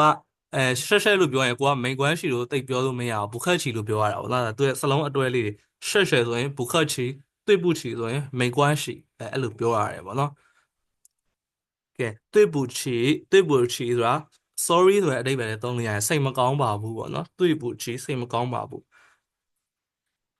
ခုနကအရှုပ်ပြောမှာတလုံးချင်းနေဆိုရင်အရှိအပေါ်ကရုပ်ရှင်ဆိုလို့ရှိရင်တရားကတော့ဒါလျှက်စစ်ကိုပြောတာပေါ့နော်ရင်ဆိုတာကဒီအရင်တော့ဆိုဖလင်ပြားနေနဲ့ရိုက်တဲ့ရုပ်ရှင်ပိတ်ကားတို့ဘာတို့ပေါ့နော်အဲ့လိုမျိုးဟာပြောချင်တာရုပ်ရှင်ပါပဲတရားရင်ဆိုတာရုပ်ရှင်ပဲပြီးတော့ပုံရိပ်တို့ဘာတို့ဆိုလဲရင်လို့ပြောလို့ရတယ်ပုံရိပ်ဆိုတာအဆိုတော့မဟုတ်နော်ရင်လို့ဆိုတာပုံရိပ်တို့ဘာလို့လဲနောက်ခံပုံရိပ်တို့ဘာလို့နောက်ခံပုံရိပ် background တွေပါရုပ်ရှင်ရိုက်လို့ရှိရင်ဖလင်ပြားနေနဲ့ဘိုင်းနဲ့ရိုက်တဲ့အဲ့ဒါတွေရင်လို့ပြောလို့ရတယ်တရားရင်ဆိုတော့ဒါရုပ်ရှင်ပေါ့လေနော်对不起对不起ဆိုတော့တလုံးချင်းစီကြီးကြည့်မယ်ဆိုရင်对ဆိုတာမှန်တာကိုပြောတာ对ဆိုတာမှန်တယ်不ဆိုတာ不ဆိုတဲ့စလုံးလေးဒါအငင်းစလုံးကိုပြောချင်တာနော်ချီဆိုတာထတာကိုပြောတာချီဆိုတာဥပမာလို့ဆိုမတက်ရက်တာလို့ပါဆိုကြန့်ချီလာချီဒီချီနဲ့ပဲကြန့်ချီဆိုတာထတာအဲ့ရထတာဆိုချီချွမ်ပေါ့နော်ထတယ်ဆိုတဲ့ချီအဲ့တော့အဓိပ္ပာယ်ဘယ်လိုဖြစ်သွားလဲဆို对不起နောက်对ဆိုတာကဆိုမှန်တယ်ဆိုတဲ့အဓိပ္ပာယ်အပြင်ကိုနောက်တခြားရှိသေးတယ်သူကတစ်ခုနဲ့တစ်ခုကိုဒန်းတူနှိုင်းရှင်တဲ့ပုံစံမျိုးပေါ့ရှင်ကြည့်တာပေါ့နော်တစ်ခုနဲ့တစ်ခုတယောက်နဲ့တယောက်ကိုရှင်ကြည့်တဲ့ပုံစံမျိုးနဲ့对ဆိုပြီးတော့သုံးလို့ရတယ်မှန်တယ်ဟုတ်လားမှန်ကန်တယ်ဆိုလဲ对လို့ပြောလို့ရတယ်ပေါ့နော်တစ်ခုနဲ့တစ်ခုကိုနှိုင်းရှင်တာရှင်ကြည့်တာမျိုးကိုလည်း对လို့ပြောလို့ရတယ်ပူကတော့အငင်းချီဆိုတာမထနိုင်တာသူကအဓိပ္ပာယ်ကမထအချီဆိုတာထတာပေါ့နော်ပူချီဆိုတာမထနိုင်တာပေါ့နော်သူကအဓိပ္ပာယ်ကဘယ်လိုလဲဖြစ်သွားလဲဆိုတော့ဒီလိုပေါ့နော်တစ်ခုနဲ့တစ်ခုကိုရှင်ကြည့်တဲ့အခါမျိုးမှာတဲ့ဒီလိုတစ်ခုနဲ့တစ်ခုဒီလိုမျိုးပေါ့နော်လာဆိုနှစ်ခုပေါ့နှစ်ခုကိုရှင်ကြည့်မယ်ပေါ့ parallel ဆို parallel ပုံစံမျိုးနဲ့နှိုင်းရှင်ကြည့်မယ်ပေါ့နော်အဲ့လိုနှိုင်းရှင်ကြည့်လို့ရှိရင်သူကတစ်ဖက်ကပေါ့နော်ဒီဘက်ဖြစ်ဖြစ်ပေါ့အဲ့တော့ဒီဘက်ကမထနိုင်တဲ့ပုံစံမျိုးပေါ့နော်ဒီဘက်ကပုချီဆိုတာမထနိုင်တာပြောတာမထတာချီဆိုတာထတာလေပုချီဆိုရင်မထတာအဲ့တော့နှိုင်းရှင်ကြည့်လိုက်တဲ့အခါမှာတစ်ဖက်ကပေါ့နော်ဒီလိုမျိုးမထနိုင်ဘူးဆိုတာဒီလိုလားဆိုမထနိုင်ဆိုနေနဲ့ကုန်းလေးသဘောမျိုးနေရတယ်ပေါ့နော်ဒီလိုမျိုး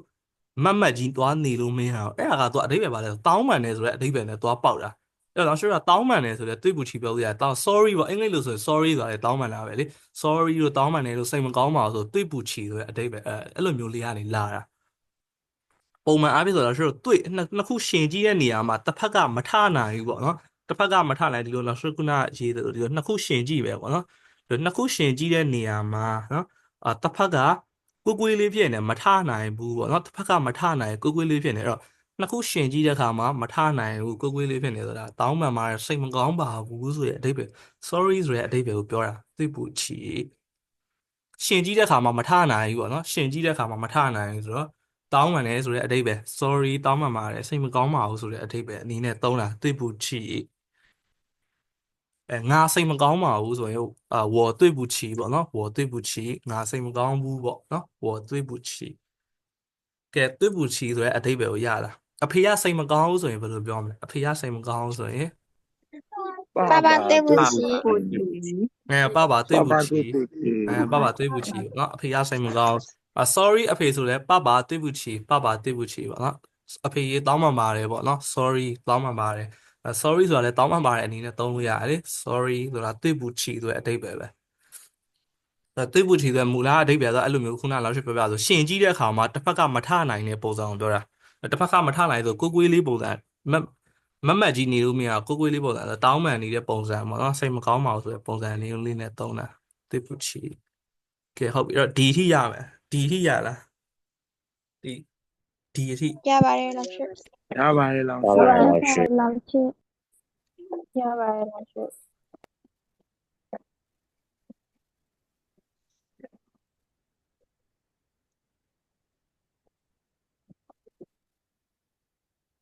ရနော်ရရဆိုတော့နော် e မရှိနော် e က b မှာလည်းမပါဘူးလေ e က b မှာမပါဘူးဆိုတော့ဆိုတော့ g ကိုပြန်သွားမယ် f ကလည်းမရှိဘူးပေါ့နော် f ကအမှန်တကယ်စလုံးတွေရှိရတော့ဆိုတော့ဒီ basic မှာစလုံးတွေမထည့်ထားတာပေါ့နော် f က b ထဲမှာ f ပါတယ်လေ for for more for ဟုတ်လား for more for ဆိုရဲဒီထဲမှာတော့မထည့်ထားဘူးပေါ့နော်ဒါအခြေခံ meaning လေးတွေပေါ့ basic မှာသုံးတဲ့နေ့စဉ်သုံးစလုံးလေးတွေတော့ချစ်ထည့်ပေးတာ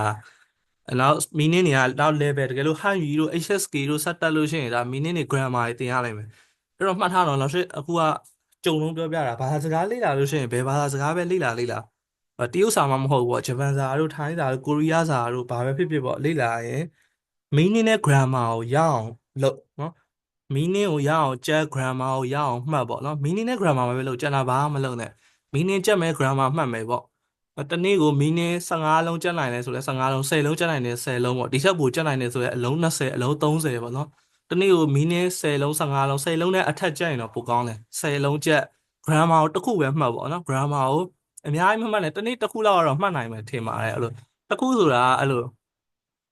တစ်ခုဆိုတာအပေါ်ရမှတ်ခိုင်းတာမျိုးတော့မဟုတ်တော့နည်းနည်း detail ကြလေးမှတ်ပေါ့အဲ့ဒါဆိုလို့ရှိရင်ကိုယ့်ရဲ့ level ကတိတာလာလိမ့်မယ်နော်တို့ grammar နဲ့ meaning ရတယ်ဆိုလို့ရှိရင် 4 scale လုံးက cover ဖြစ်တယ်4 scale လုံးရတယ် listening ပဲကြည့်မလား reading ပဲကြည့်မလား writing ပဲကြည့်မလား speaking ပဲကြည့်မလားspeaking ဆိုလဲ grammar နီးလဲကြကြပြောတတ်တယ်သူများတွေကပြောက်တောက်တွေပြောနေတဲ့အချိန်မှာကိုကတဒါနီးကြကြပြောတတ်တယ်ပေါ့တစ်ဖက်လူကလည်းအထင်ကြီးတယ်ပေါ့လေနော် grammar မှန်လို့ရှိရင်လေ grammar မှန်မှန်နဲ့subject တွေ object တွေကပြောင်းမြန်နေရှောက်ပြောနေလို့ရှိရင်အဲ့ဒါသူကmeaning တွေကြက်ပြီးတော့ meaning ပဲရတာပါ grammar လည်းရမှာမဟုတ်ဆိုပြီးတော့ကိုယ်အထင်သေးနိုင်တယ်ကိုယ်လွတ်down ဖြစ်နိုင်တယ်အဲ့တော့အထင်မြင်သေးမခံနဲ့ကိုက grammar လေးလည်းနည်းနည်းရအောင်မှတ်ပေါ့ grammar ဆိုတာလည်းလောင်ဖြစ်ပြောလို့ရာပေါင်းများစွာရှိတယ် grammar pattern တွေကအဲ့ရာပေါင်းများစွာလိုက်မှတ်နေကြမလို့လောင်ဖြစ်ပုံမြင်လေးတော့ပြောဥပါတယ်ရဟန်းတစ်ပါးလေဝီနီးတွေရာကြုံမကျင့်နိုင်လို့သူ့ကို3ခုပဲလောက်ခိုင်းလိုက်တာလေကာယကံဝစီကံမနောကံလည်းမပြမလဲဆိုအဲ့လိုပုံစံပဲပေါ့နော်အချင်းကျုံနဲ့အချင်းကျုံအပြင်မှာအသုံးများတဲ့ဟာလေးပဲမှတ်ကျန်တာရသိမ့်မှတ်စရာမလိုနော်အဲ့တော့ meaning တွေရအောင်ကြက်မယ် grammar ရအောင်မှတ်မယ်ပေါ့ကဲအဲ့ထားပါတော့เนาะအဲ့တော့နောက် G ပေါ့เนาะ G ဆိုလို့ရှိရင်ကောင်းရှင်းလို့အတန်ထွက်တယ်ပျော်ရွှင်နေဆိုရင်ကောင်းရှင်းကောင်းရှင်းကောင်းရှင်းပျော်ရွှင်သည်ပေါ့เนาะកើအောင်ကောင်းកើအောင်ကောင်း EU ကအောင်လို့အတန်ထွက်တယ်အောင်ကမှတစ်အတန်တင်လိုက်တော့အောင်ဖြစ်သွားတာအောင်အောင်အောင်အောင်အဲ့လိုလာလေတစ်အတန်တင်လိုက်တော့အောင်ဖြစ်သွားတာកើအောင်ကောင်းកើအောင်ကောင်း喜应信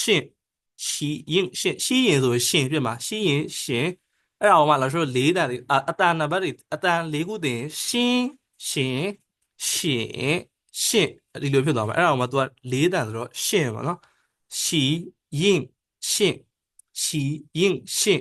ကောင်းရှင်ကောင်းရှင်ဟာကောင်းရှင်ဆိုတာပျော်ရွှင်နေဆိုတဲ့အဓိပ္ပာယ်ဟုတ်ပြီအဲ့ဒါဆိုရင်အဖေပျော်တယ်ဆိုရင်ဘယ်လိုပြောရလဲအဖေပျော်တယ်ဆိုရင်ဘယ်လိုပြောရလဲအဖေကပျော်နေ爸爸爸爸高兴，高兴，爸爸高爸爸高兴，兴，ဟုတ်တယ်အဖေပြောနေတယ်ဆို爸爸ကောင်းရှင်အဖေကစိတ်မကောင်းဖြစ်နေရဆိုရင်နော်高兴，爸爸不高兴，爸爸对不起爸爸不高兴，爸爸对不起爸爸对不起ဆိုအဖေကစိတ်မကောင်းဖြစ်နေရလဲတောင်းလို့ရတယ်အဖေတောင်းမှမှာတယ်အဖေ sorry ပေါ့နော်ဒီလိုလဲတောင်းလို့ရတယ်对不起ဆိုခုနလောက်ရှိပြောဆို sorry တောင်းမှမှာတယ်စိတ်မကောင်းပါဘူးပေါ့နော်ဒီလိုမျိုးကြီးတောင်းလို့ရသူကတစ်ဖက်နဲ့တစ်ဖက်နှိုင်းရှင်တဲ့အခါမျိုးကတစ်ဖက်ကနှိမ်ကြနေတဲ့ပုံစံမျိုးပေါ့အဲ့လိုမျိုးကြီးတောင်းလို့ရတယ်တစ်ဖက်ကမထနိုင်ဘူးပေါ့နော်မထနိုင်ဆိုလည်းကိုကိုလေးဖြစ်နေတဲ့ပုံစံမျိုးလေးသုံးလို့ရတယ် ငါပြောနေရဆိုရင်ငါပြောရဲဆိုရင်我刚学，我刚醒嘛နော်ပြောရဲဆိုရင်ဒါ我刚醒嘛နော်ငါပြောရဲ我刚醒刚醒ဆိုတာပြောရဲတဲ့အဓိပ္ပာယ်နော်နောက်工作工作工作နော်歌翁工歌翁工四山工သူကကုံကလေးတန်တင်လိုက်တစ်တန်တင်လိုက်တော့ sorry တစ်တန်ဟီရှမ်းပေါ့နော်တစ်တန်တင်လိုက်တော့ကုန်းဆိုတဲ့အတန်ဖြစ်သွားမှာ歌翁工歌翁工နော်歌翁工工နော်ကုန်းနောက်ကကြော့子午哦ကြော့子午哦ကြော့子午哦ကြော့工作工作子အရှိရဇက်ကကျတော့子လို့တဟုတ်တယ်ယူကကျတော့ဝူ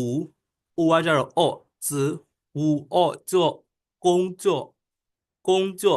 工作ဆိုတာအလုပ်ကိုပြောတာပါနော်工作အလုပ်ကဲဟုတ်ပြီအဲ့တော့အဖေကအလုပ်ကလားဆိုတော့ verb အနေနဲ့သုံးလို့လည်းရတယ်ဒါဒီမှာတော့လားဖြစ်ပြီအလုပ်လုပ်တည်လည်းသုံးနေလည်းရတယ်နော် noun အနေနဲ့သုံးနေလည်းရတယ် verb အနေနဲ့သုံးနေလည်းရတယ်ပေါ့နော် noun အနေနဲ့ဆိုအလုပ်ပေါ့နော် verb အနေနဲ့သုံးတယ်ဆိုအလုပ်လုပ်တည်ပေါ့နော်အလုပ်လုပ်တည်လည်းပြောလို့ရတယ်နော်အလုပ်လုပ်တည်လည်းပြောလို့ရတယ်工作ဆိုရင်အလုပ်လုပ်တည်工作အလုပ်လုပ်တည်ကဲဟုတ်ပြီအဲ့ဒါဆိုရင်တော့ရှင်းမေးကြည့်မယ်အဖေကအလုပ်လုပ်ရတာပျော်တယ်ဆိုရင်ဘယ်လိုပြောလို့ရလဲ爸爸刚学，爸爸工作高兴工作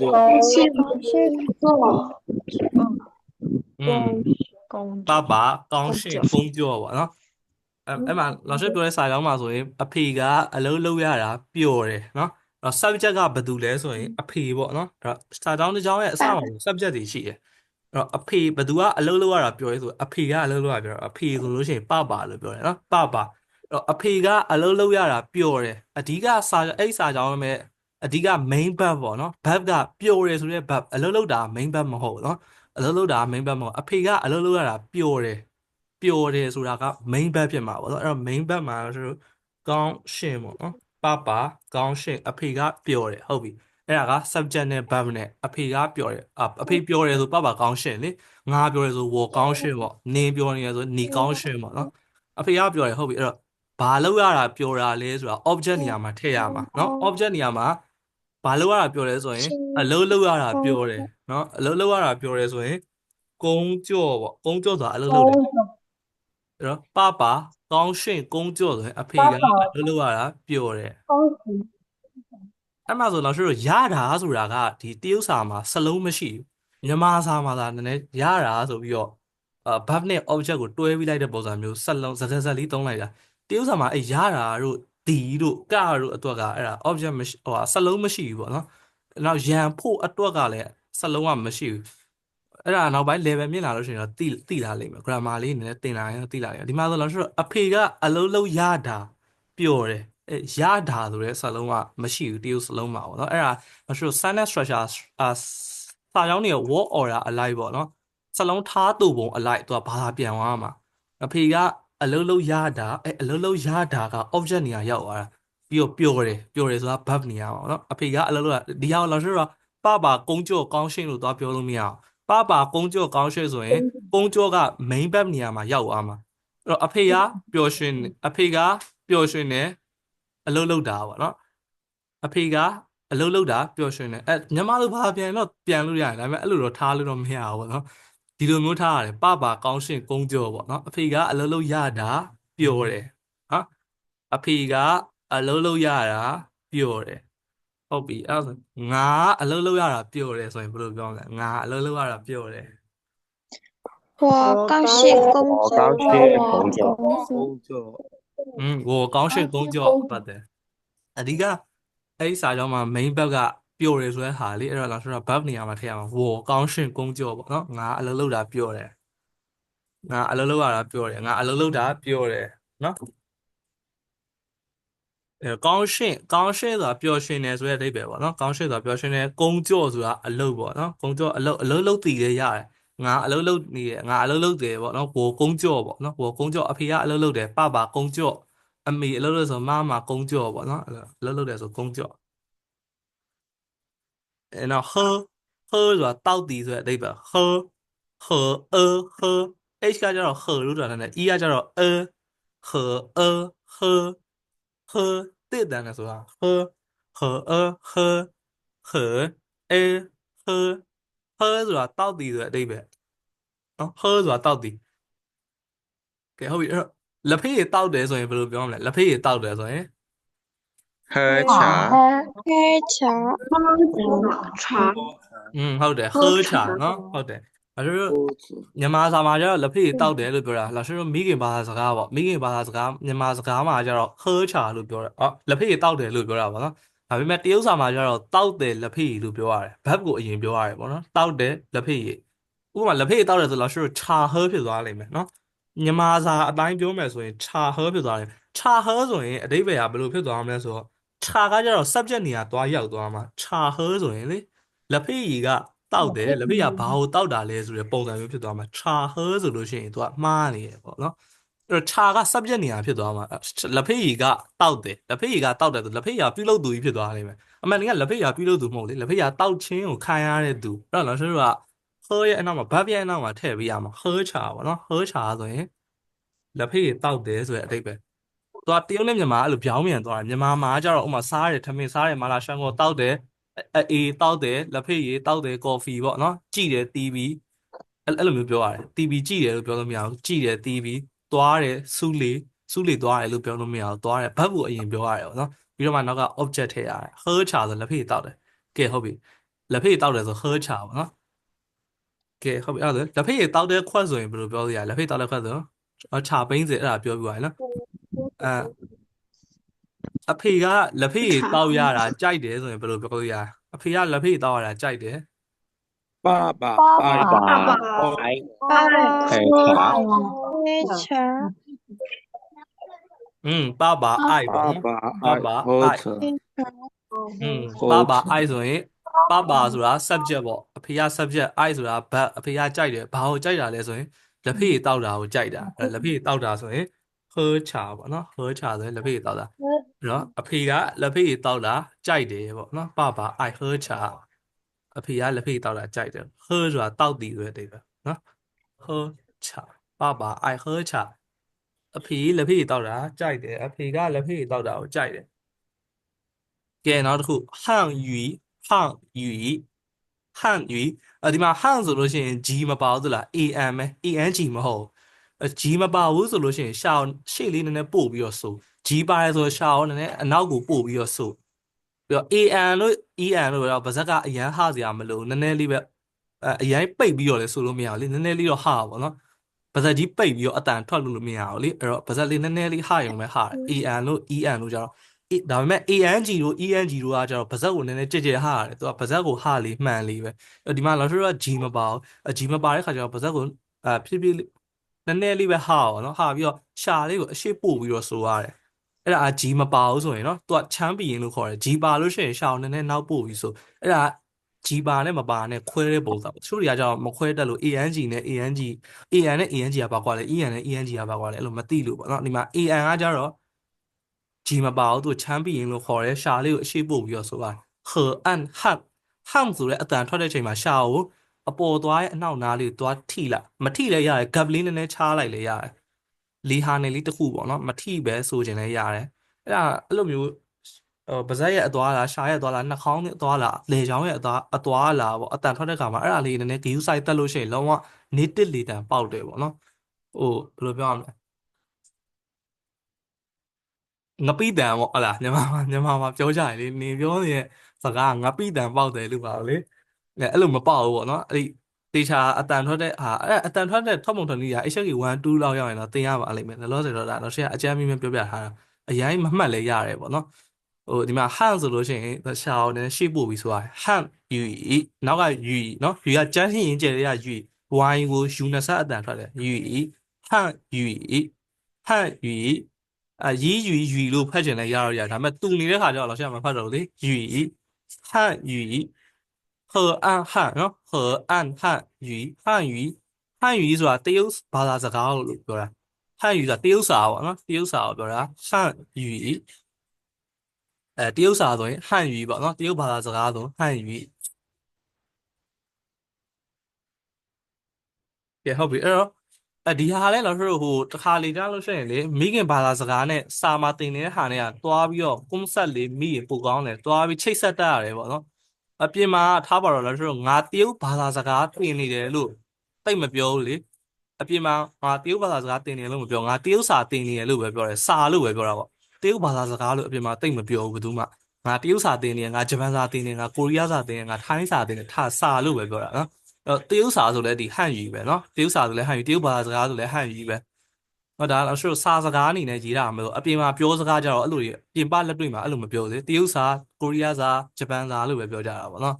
စာအရေးသားမှာကြတော့ဒီလိုဘာသာစကားလို့သုံးတာပေါ့နော်အပြင်မှာလည်းပြောကောင်းပြောနိုင်တယ်ဒါပေမဲ့တော်တော်များများစာလို့ပဲပြောတာတရုတ်စာဂျပန်စာကိုရီးယားစာမြန်မာစာအင်္ဂလိပ်စာနော်အဲ့လိုပဲပြောကြတာအဲ့တော့ငါတရုတ်စာတင်တယ်ဆိုရင်ဘယ်လိုပြောမလဲငါတရုတ်စာတင်တယ်ဆိုရင်ဟောတင်တာမပြောရသေးနော်တင်တယ်ဆိုရင်ဘက်မပြောရသေးကဲဟုတ်ပြီအဲ့တော့ငါတရုတ်စာကြိုက်တယ်ဆိုရင်ဘယ်လိုပြောလို့ရလဲငါတရုတ်စာကြိုက်တယ်我爱爱汉语，我爱汉语汉语爱ဟုတ်တယ်我爱汉语ပေါ့နော်我爱汉语ငါတရုတ်စာကြိုက်တယ်ကဲဟုတ်ပြီအဲ့တော့ငါတရုတ်စာကြိုက်တယ်ငါတရုတ်စာတင်ရတာကြိုက်တယ်ဆိုတော့ဆိုတော့တင်တာမတင်ရသေးဘူးပေါ့နော်တင်တာအမှန်တကယ်ရွှေလို့တင်တယ်ရွှဲချီလို့ရွှဲလို့ပေါ့နော်我爱学汉语ပေါ့ကဲဟုတ်ပြီတင်တာမတင်ရသေးတော့ဆိုတော့ထားပါတော့ငါတရုတ်စာကြိုက်တယ်ဆို汉语ပေါ့နော်我爱汉语我ငါကြိုက်တယ်ဆိုတော့ငါတက်ချက်နေရာမှာရှိမှာ我ကြိုက်တယ်က爱ဘာကိုကြိုက်တာလဲဆိုတရုတ်စာကိုကြိုက်တယ်ဆို汉语我爱汉语ငါတရုတ်စာကိုကြိုက်တယ်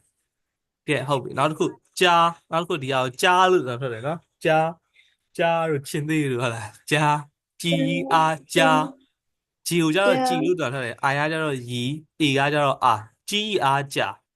ကြီးအားကြားအောင်မှတိအတန်တင်လိုက်တော့ကြားဖြစ်သွားတာပေါ့နော်ဝိဆနှလုံးပေါက်တန်နဲ့စင်တယ်ကြားကြီးအားကြားကြီးအားကြားဆိုတာအိမ်လို့ပြောလို့လည်းရတယ်မိသားစုလို့ပြောလို့လည်းရတယ်ပေါ့နော်အိမ်မိသားစုပေါ့နော်မိသားစုအိမ်မိသားစုကိုအဆင်ပြေလို့မှတ်လို့ရတယ်သူကနှစ်မျိုးလုံးပြောလို့ရတယ်အိမ်မိသားစုဝေါ်ကြားဆိုလို့ရှိရင်ငါအိမ်ပေါ့နော်ငါအိမ်ငါမိသားစုဝေါ်ကြား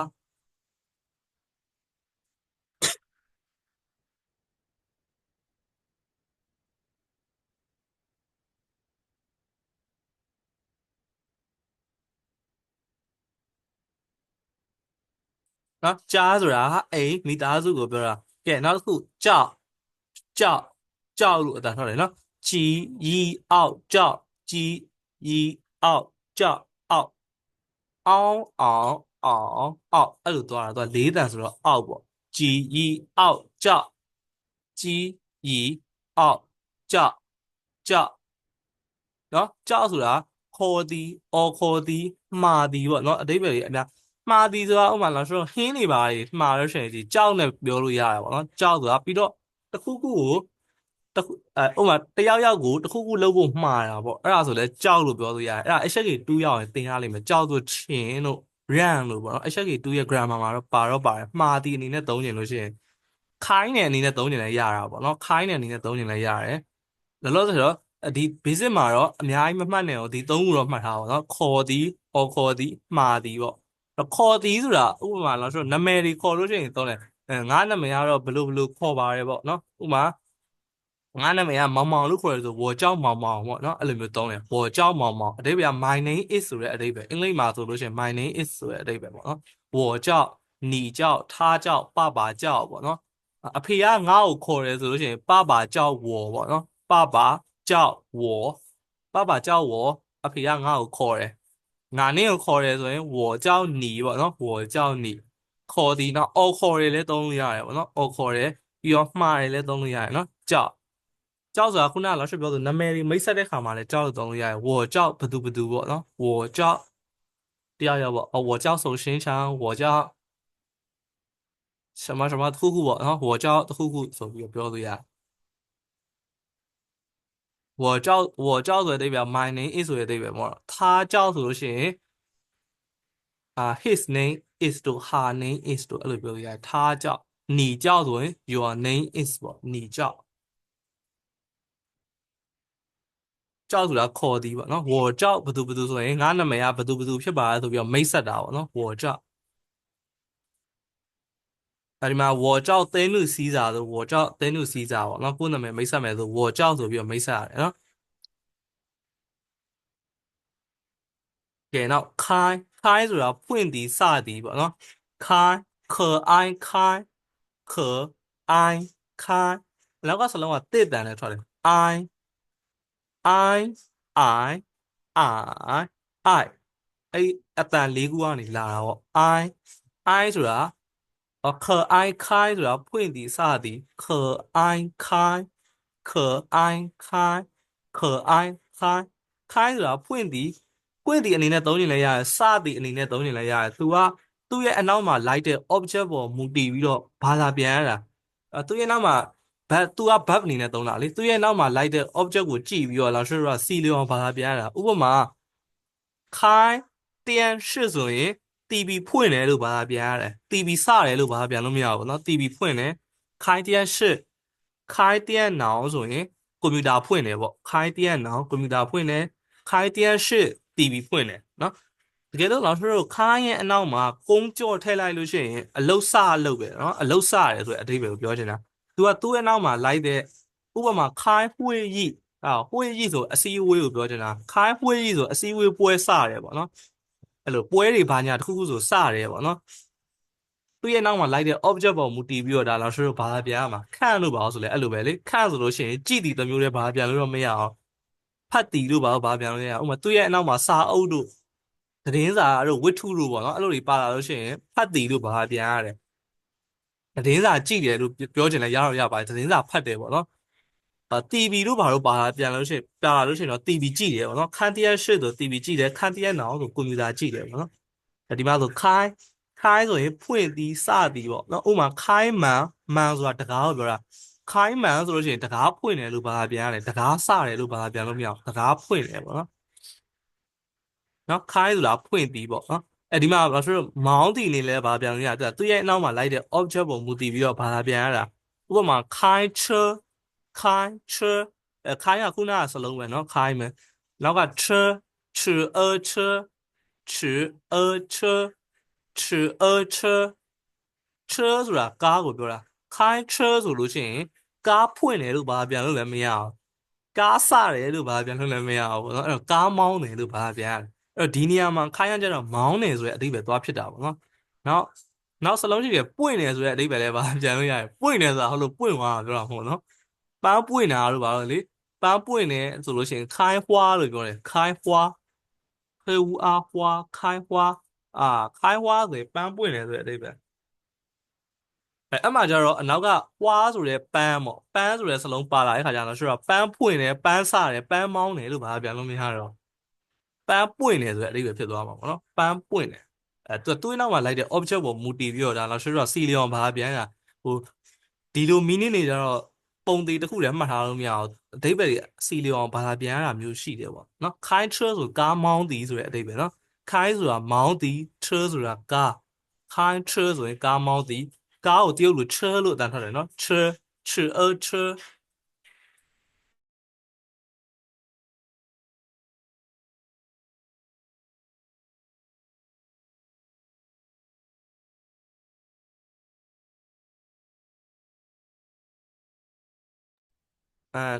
ဆိုတာကားကိုပြောတာပေါ့နော်ခိုင်းချဆိုကားမောင်းသည်ပေါ့နော်ဟုတ်ပြီအဲ့ဒါဆိုရင်အဖေကားမောင်းတယ်ဆိုရင်ဘယ်လိုပြောမလဲအဖေကားမောင်းတယ်爸爸开车，爸爸开车，အဖေကားမောင်းတယ်ဆို爸爸开车ဟုတ်တယ်ဘာသုံးလို့ရသေးလဲအဖေကားမောင်းရတာပျော်တယ်ဆိုရင်ရောအဖေကကားမောင်းရတာပျော်တယ်爸爸高兴，爸爸高兴开车，开车，爸爸高兴开车爸爸高兴开车အဖေကားမောင်းရတာပျော်တယ်နော်ကားမောင်းသည်开车ကဲတော့看ဆိုတာကြည်သည်ဆိုတဲ့အဓိပ္ပာယ်可按看နော်可按看 K ကိုကြတော့ခလို့တန်ထွက်တယ် an ကြတော့ an ကိုမှ4အတန်တင်လိုက်တော့ an ဖြစ်သွားတာပေါ့နော်ခ an ခန့် an ဆိုလို့ရှိရင်ရှာကိုရှေ့နားလေးပို့ပြီးတော့ဆိုရနော်ခ an ခန့်ခန့်ခန့်ဆိုတာကြည်သည်နော်သူကဟိုကြည်သည်ဖတ်သည်သူ့ရဲ့နောက်မှာလိုက်တဲ့ခုနလောက်ရှိပြောဆို object ပေါ်မူတည်ပြီးတော့ဘာပြန်ရမှာဥပမာခန့်တန်းနောင်ဆိုရင်ကွန်ပျူတာကြည့်ရပေါ့နော်ခန့်တန်းရှုဆိုရင် TV ကြည့်တယ်ခန့်ရှူပေါ့ရှူဆိုရင်စာအုပ်ကိုပြောတာခန့်ရှူဆိုရင်စာကြည့်တယ်စာကြည့်တယ်ပြောလိုက်ရပါတယ်စာဖတ်တယ်ပေါ့နော်စာဖတ်တယ်စာကြည့်တယ်ပေါ့နော်ခန့်ပေါက်ကျဆိုတာသတင်းစာခန့်ပေါက်ကျဆိုသတင်းစာဖတ်တယ်သတင်းစာကြည့်တယ်ပေါ့နော်ခန့်တန်းရင်ဆိုရင်ရုပ်ရှင်ကြည့်တယ်ပေါ့နော်ခန့်တန်းရင်ရုပ်ရှင်ကြည့်တယ်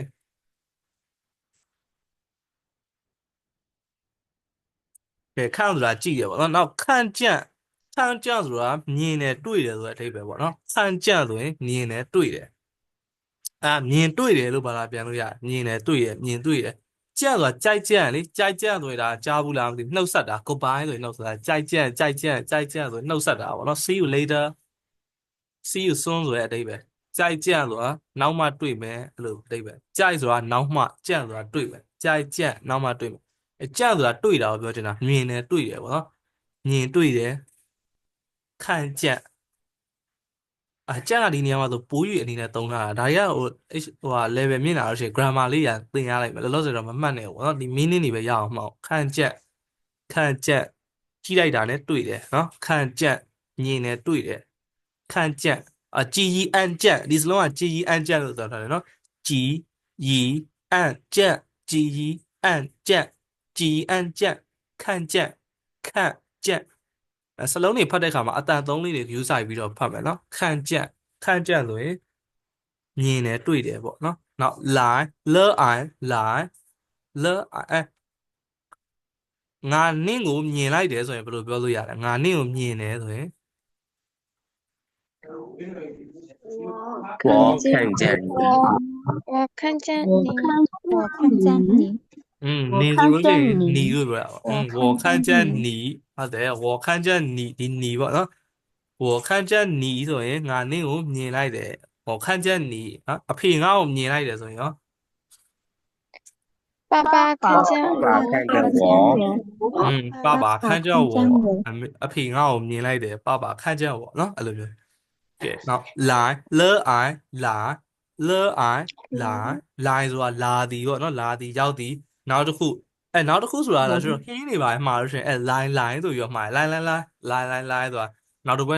ပေါ့နော်လာအောင်ဆိုလည်းပြောချင်လည်းရတယ်ဇပွဲတို့တွေ waiter တွေ waitress တွေပေါ့နော်အဲ့ဒါတွေကိုလိုင်းဟောတရုတ်ကားမှာဆိုကော့လိုင်းလို့ပြောရလေကော့လိုင်းဆိုလာခဲ့အောင်ဆိုတဲ့အဓိပ္ပာယ်ကော့လိုင်းနော်ကော့လိုင်းဆိုတာလာပါအောင်ဆိုတဲ့အဓိပ္ပာယ်ပေါ့နော်လာပါအောင်ဆိုတာပဲပြုတ်တယ်ကြီးပါခေါ်တာမဟုတ်ဘူးပဲပြုတ်တယ်လို့အောင်တွေ့ကော့လိုင်းလို့ခေါ်လို့ရတယ်ကော့ပြီးတော့ line ကော့လိုင်းနော်ကော့လိုင်းဆိုတာလာသည်ဆိုတဲ့အဓိပ္ပာယ်ပေါ့နော်နောက်တစ်ခုဆိုတာစားတောက်ဆိုင်တွေပိုင်းမှာသုံးတဲ့အသုံးနှုန်း line ဥပမာ line fat သမင်းတပွဲလောက်line ချိုက်line ချိုက်ဟင်းတပွဲလောက်line 一饭鸡肉ဆိုကြက်သားတပွဲလောက်ပေါ့နော်အဲ့လိုကြက်သားနောက်တပွဲလောက်အဲ့လိုပုံစံသုံးတာနောက်တစ်ခုကကြတော့နောက်我们来看一下အဲ့လိုလည်းသုံးလို့ရတယ်我们来看一下ငါတို့နောက်တစ်ခုကြည့်မယ်ပေါ့နော်နောက်တခြားနောက်တစ်ခုကြည့်မယ်ဆိုအဓိပ္ပာယ်လည်းသုံးလို့ရတယ်နောက်တစ်ခုသူအဓိပ္ပာယ်အများကြီးရှိတယ်နော်လောလောဆယ်ဒီဟာလေးမှတ်ထားအောင် line ဆိုတာလာသည်ပေါ့နော် line လာသည်ရောက်သည်နောက်တစ်ခုပေါ့ let I line ငါလာပြီဆိုရင်ဘယ်လိုပြောလို့ရငါလာပြီ我来，我来，我来来我来တော့မဟုတ်နော်我来我来我来我来老师အတန်我来，我来ဟုတ်တယ်我来တတိယတန်နှစ်ခုထွက်လာပြီဆိုရင်ရှေ့စလုံးကိုဒုတိယတန်လေးပြောင်းပြီးဆိုရင်ပိုကောင်းတယ်လေ我来နော်我来မဟုတ်နော်我来မဟုတ်我来ငါလာပြီပေါ့နော်နေလာခဲ့ဆိုရင်你来ခဲ့အဖေလာပြီဆို爸爸来အဖေလာပြီပေါ့နော်အမှန်တကယ် B ဆိုရင်乐ထည့်ရတာ乐က老师မတင်ရသေးလို့နော်爸爸来了我来了你来了乐ဆိုတဲ့စလုံးလေးထည့်ရတာ အဲ့ဒါတော့မတင်ရသေးလို့ပေါ့နော်ဒီတိုင်း line လို့ပဲပြောလိုက်ပေါ့နော်မတင်ရသေးတဲ့ခါကျတော့မပြောလို့ရတယ်ကဲဟုတ်ပြီနောက်တစ်ခုကလောင်ရှိနော်ရှိနဲ့အတန်ထွက်ရတာလဲအောင်လောင်ရှိနော်လောင်ရှိလို့အတန်ထွက်တယ်တချို့တွေကလောင်ရှိဆိုပြီးတော့ထွက်တယ်ပေါ့နော်မြန်မာစာနဲ့လည်းရေးရလေကိုဝေဆိုလာရေးချငတ်တာလောင်ရှစ်ရာကောဟာထိုးဆက်တာရှစ်လောင်ရှစ်ဆိုလို့ရှိရင်ရှစ်က၄အတန်ဖြစ်သွားလိမ့်မယ်ရှစ်ဆိုရင်ဒီလိုမျိုးအတန်ကအောက်ကိုကျသွားတယ်ဒါဆို၄အတန်နဲ့ဆိုလို့မရအောင်တစ်အတန်နဲ့ဆိုရတာနော်၄အတန်နဲ့ဆိုလို့မရအောင်လောင်ရှိနော်လောင်ရှိလို့ပါဗျာနော်ဆိုရတယ်လောင်ရှိလို့ပါဗျာလောင်ရှစ်လို့ပြောလို့မရနော်လောင်ရှိလဲအောင်လောင်ရှိ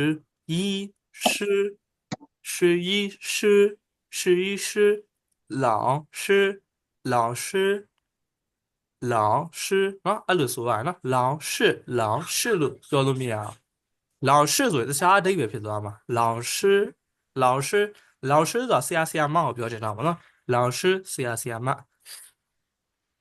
ဒါတော့သိမှာပါနော်ဆရာမလာပြီဆိုဘယ်လိုပြောလို့ရလဲဆရာလာပြီဆိုရင်老师来，老师来，老师来了လောတာတော့မသိရဘူးလို့ပါပေါ့နော်老师来ဆရာမလာပြီ老师来နော်ဟုတ်ပြီနောက်လန်G ပါလို့ရှိရင်တွေ့လားနောက်ဆိုတော့ ENG ကိုဆိုတဲ့အခါမှာပါဇက်ကိုဖပြီးတော့ဆိုလီမှန်လီပဲမြန်မာဘာသာစကားမှာဆိုငါ့ကိုဆိုတဲ့ပုံစံနဲ့ဆင်တယ်ငါ့ကိုပါဇက်ကြီးပိတ်ပြီးတော့ဆိုလို့မရအောင်ပါဇက်ကိုနည်းနည်းကြစ်ဟပြီးတော့ဆိုတာအဲ့လိုပုံစံပဲ ENG ကလည်းအဲ့လိုပုံစံမျိုးပဲပါဇက်ကိုနည်းနည်းကြစ်ဟဆိုလေအတန်တော့မှန်လီပဲG ပါတဲ့ကြောင့်မလို့ဟုတ်ပြီးရင်ဆိုတော့သူ့ရှာကိုနည်းနည်းလေးအနောက်ကိုပို့ပြီးတော့ဆိုရတယ်နော်လန်ပါဇက်ကိုဟပြီးတော့ဆိုမယ်နော်ပါဇက်လေးကိုဟမယ်ရှာလေးကိုအနောက်လေးပို့ပြီးတော့လေချောင်းကနေလေချောင်းတန်လေးနည်းနည်းထည့်ပြီးတော့ဆိုရင်တော့ပိုကောင်းတယ်အဲ့ဒါဆိုnative တန်လုံးဝပေါက်တယ်100%ရှိရင်90%လောက်လုံးဝnative တန်ထွက်တယ်ပေါ့လန်လေအောင်လန်နော်လန်နော်လန်သုံးတန်နဲ့ဆိုရမယ်နော်လ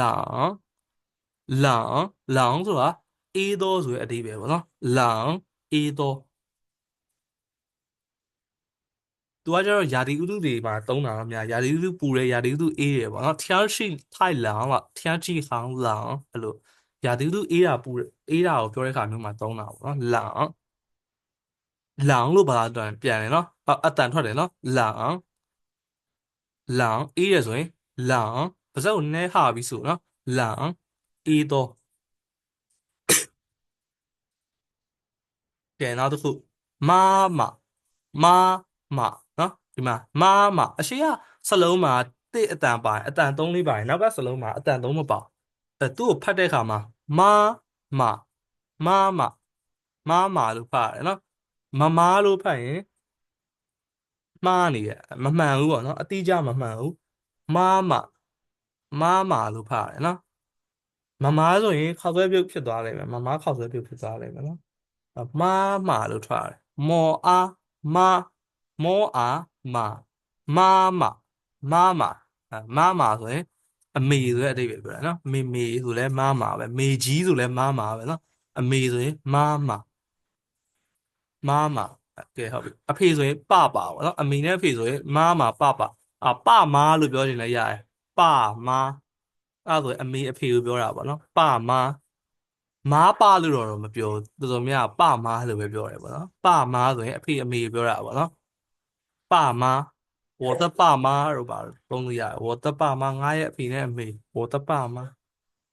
爸爸妈妈နော်အဖေနဲ့အမေ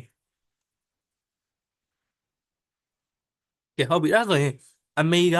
TV ကြည့်တာကြိုက်တယ်ဆိုရင်ဘယ်လိုပြောမလဲအမေက TV ကြည့်တာကြိုက်တယ်妈妈爱看妈妈爱电视，电视，妈妈爱妈妈爱电视，妈妈爱看电视，爱电视，အမေ看电视，နော်妈妈爱看电视，ဟုတ်တယ်ခန့်ပါတယ်နော်မာအမေဆိုတော့မာအမေဆိုတော့မာ အမေကဘာဖြစ်တာလဲဆိုကြိုက်တာပေါ့ကြိုက်တယ်ဆိုတော့ I ပေါ့နော်မာ I အမေကဘာကိုကြိုက်တာလဲအဲ့ဒါ object နေရာမှာထည့်ရမှာ verb ပြီးသွားပြီဆိုတော့တို့ object လာမှာ object ကဘာလဲဆိုတော့ TV ကြည့်တာကိုကြိုက်တာ TV ကြည့်တယ်ဆိုရင်ကြည့်တယ် TV လို့ပြောရတယ်နော်အဲ့တော့ကြည့်တယ်ဆိုလို့ရှိရင်看ပေါ့နော် TV ဆိုရင်电视妈妈电视 I 看电，I 看电视，妈妈 I 看电视အမေက TV ကြည့်တာကြိုက်တယ်နော်ငါရုပ်ရှင်ကြည့်တာကြိုက်တယ်ဆိုရင်ရောငါရုပ်ရှင်ကြည့်တာကြိုက်တယ်我爱爱看电影，电影，I 看 I 看电影电影，我爱看电影ငါရုပ်ရှင်ကြည့်တာကိုကြိုက်တယ်我爱看电影နော်ကဲဟုတ်ပြီတော့买ဆိုရင်ဝယ်သည်ပေါ့နော် more I 买ဆိုရင်ဝယ်သည်သူကသုံးတန်နဲ့ဖတ်တာပေါ့买 more I 买more I 买နော်买ဆိုရင်ဝယ်သည်ပေါ့နော်ကဲဟုတ်ပြီအမေကဟင်းဝယ်တယ်ဆိုရင်ဘယ်လိုပြောမလဲအမေဟင်းဝယ်တယ်ဆိုရင်妈妈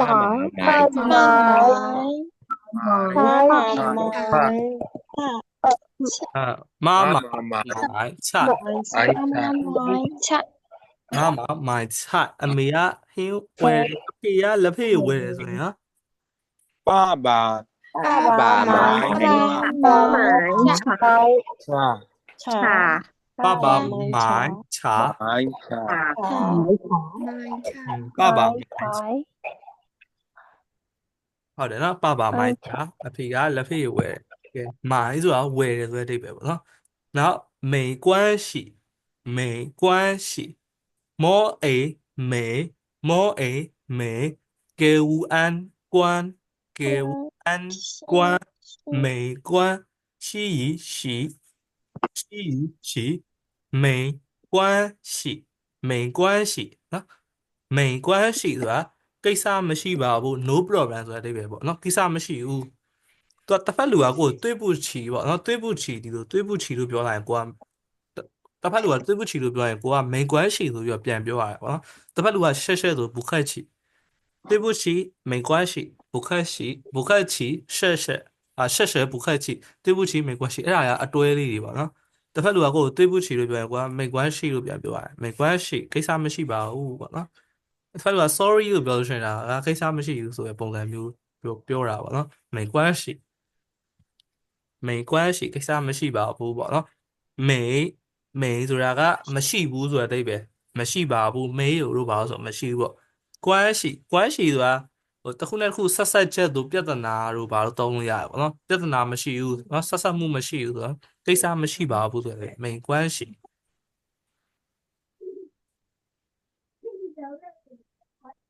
ခုနကဒီမှာလည်းဆိုတော့တစ်လုံးလေးဒီပေါ့လောင်ရှဲဆိုရင်လောင်ဆိုတာအိုမင်းတာကိုပြောတာပေါ့နော်အိုတာကိုပြောတာရှဲဆိုတာကလူပုဂ္ဂိုလ်တွေပါကျွမ်းကျင်တဲ့သူ့ရဲ့သက်ဆိုင်ရာနယ်ပယ်အလိုက်ပညာရဲ့အလိုက် fee အလိုက်ပေါ့အဲ့ဒါကျွမ်းကျင်တဲ့သူတွေဆိုရှဲလို့ပြောဥပမာရှဲဖူလို့ပါဆိုစိတ်ရကြားဘူးလားရှဲဖူလေရှီဖူမဟုတ်နော်ရှဲဖူလို့ထွာဒီ啥物啊？ဘုံပေါ်တာလေရှဲဖူပေါ့တကယ်အတန်တော့အမှားရှဒီရှနဲ့ထွက်ကြတာပေါ့နော်ရှေဖူလို့ထွက်တယ်တချို့ရရှီဖူရှီဆိုရင် HI ဖြစ်သွားလိမ့်မယ် HI ဆိုရင်တော့ရှီဆိုပြီးထွက်ရတယ်သူကကျတော့ရှေဖူရှေဖူ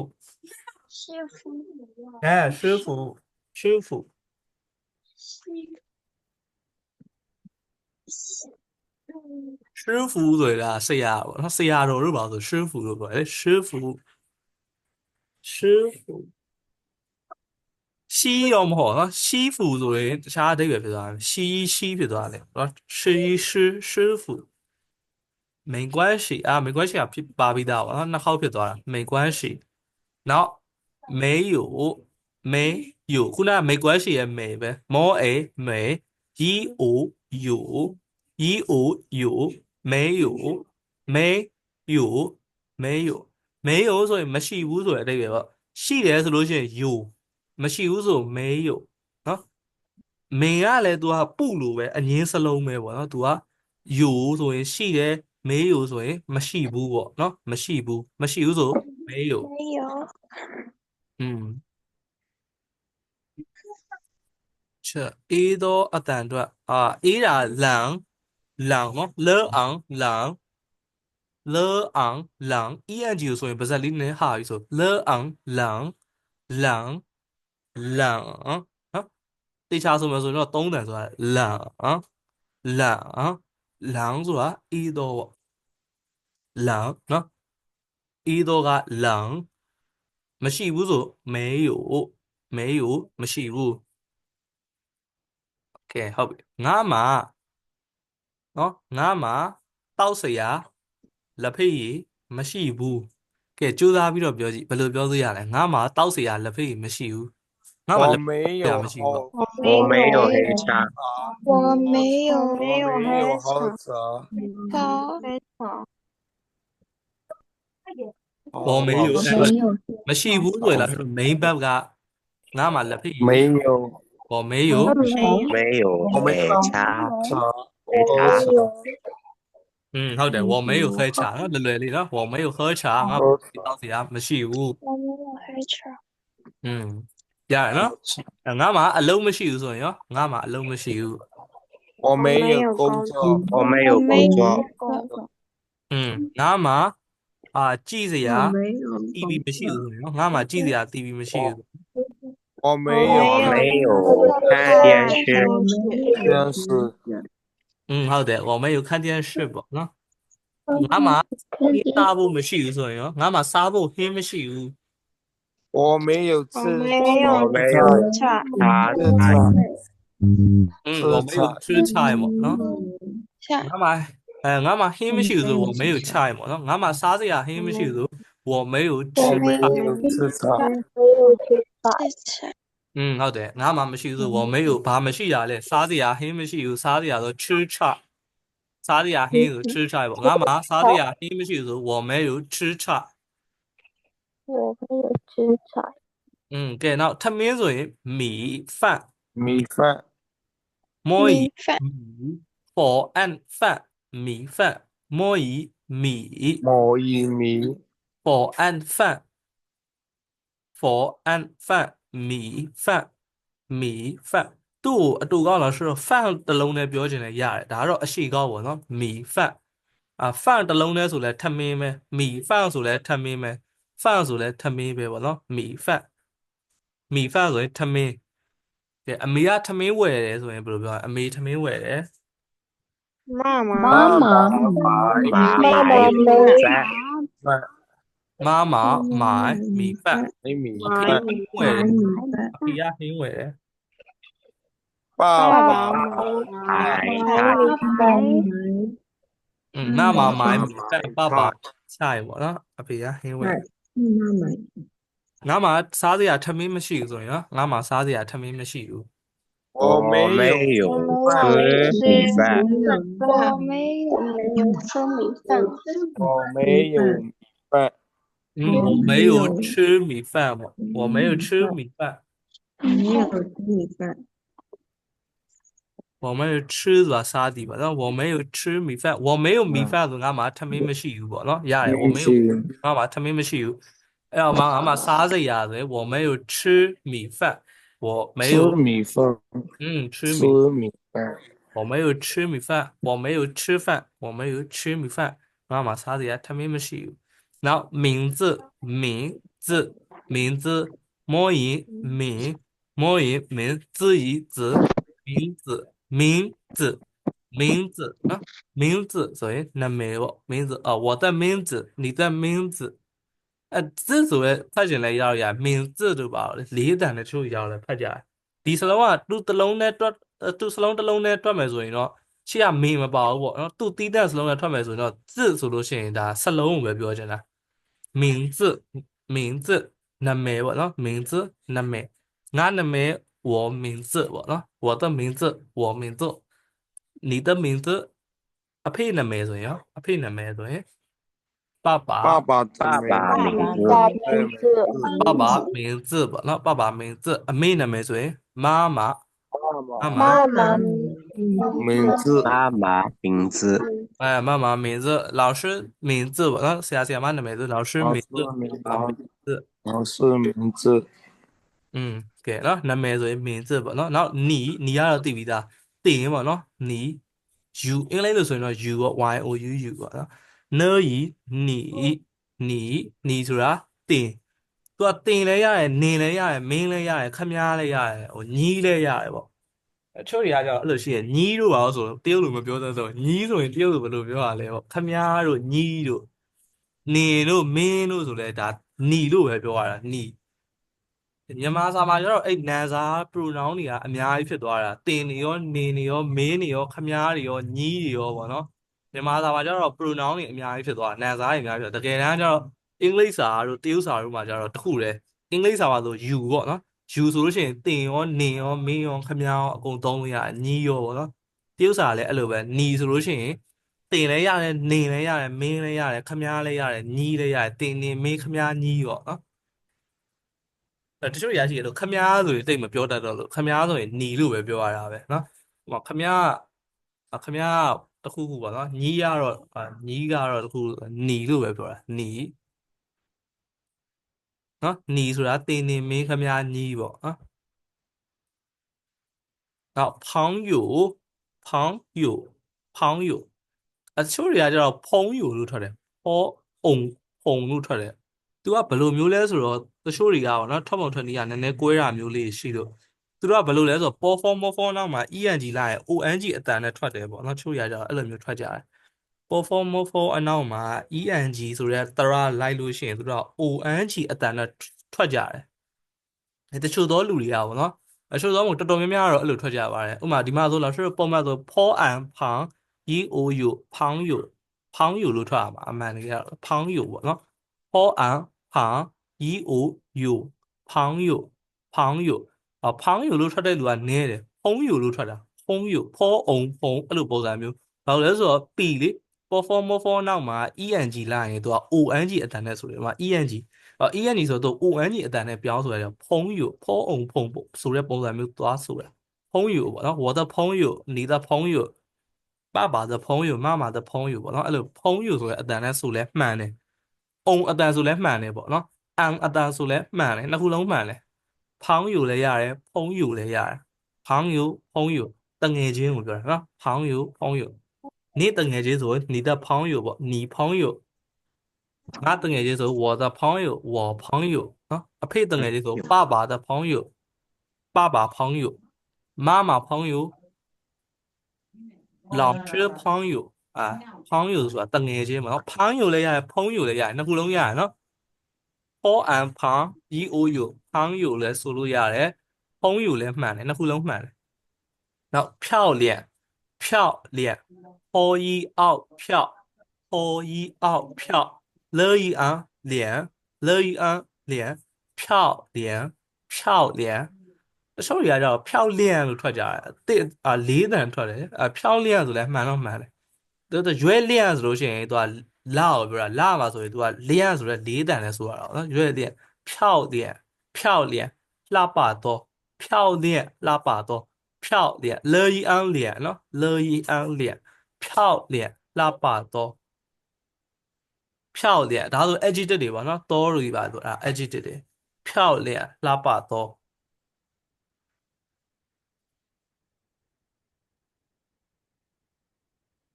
漂亮လှပတော့နော်ငါမှာတငယ်ချင်းလှလှလေးရှိရဲဆိုရင်ဘယ်လိုပြောလို့ရလဲရှိရဲဆို you နော်မရှိဘူးဆို没有ရှိရဲဆိုရင် you ငါမှာ我有我有漂亮我有漂亮朋友我有漂亮朋友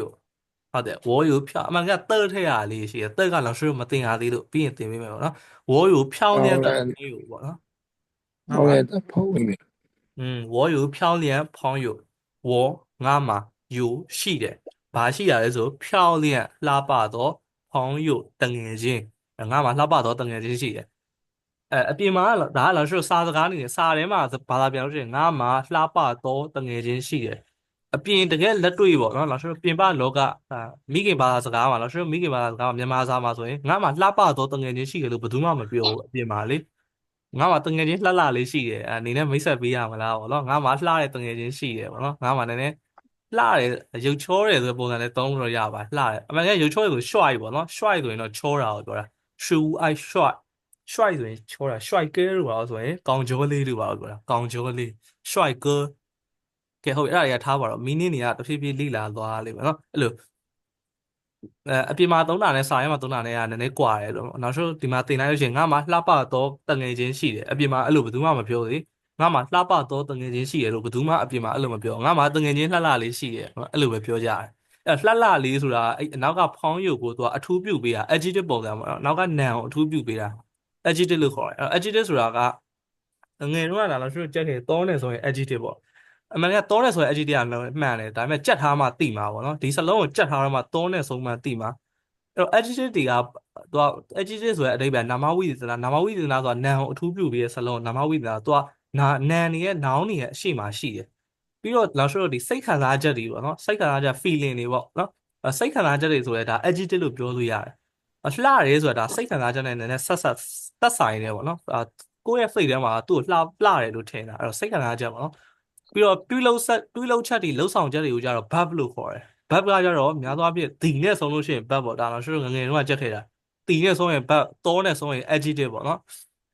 စွာနဲ့ဆုံးရင် adverb ပေါ့နော်ဒါငငယ်တုန်းကကြက်ခဲ့တဲ့ပုံစံအမှန်တကယ်အဲ့လိုမဟုတ်ဘူးစိတ်ခံစားချက်တွေပါနေဆိုရင် feeling ပါလာလို့ဆိုသူ့ကို adjective လို့ခေါ်တယ်ပေါ့နော်ပြီးတော့ adjective ဆိုတာ noun အထူးပြုပေးတာလဲ adjective ပဲပြီးတော့လှုပ်ဆောင်ချက်တွေပေါ့နော်လှုပ်ဆောင်ချက်တွေဆိုရင်အဲ့ဒါ verb လို့ခေါ်တယ်လှုပ်ဆောင်ချက်တွေဆို verb နော်အဲ့ဒါရထားတော့အဲ့ဒါရနည်းနည်း grammar ဘိုင်းရောက်သွားပြီဆိုခဏလေးကဲနော်苹果နော်ဟောရင်品给我果给我果苹果ပန်းသီးပေါ့နော်苹果ဆိုရင်ပန်းသီးဟောရင်品给我果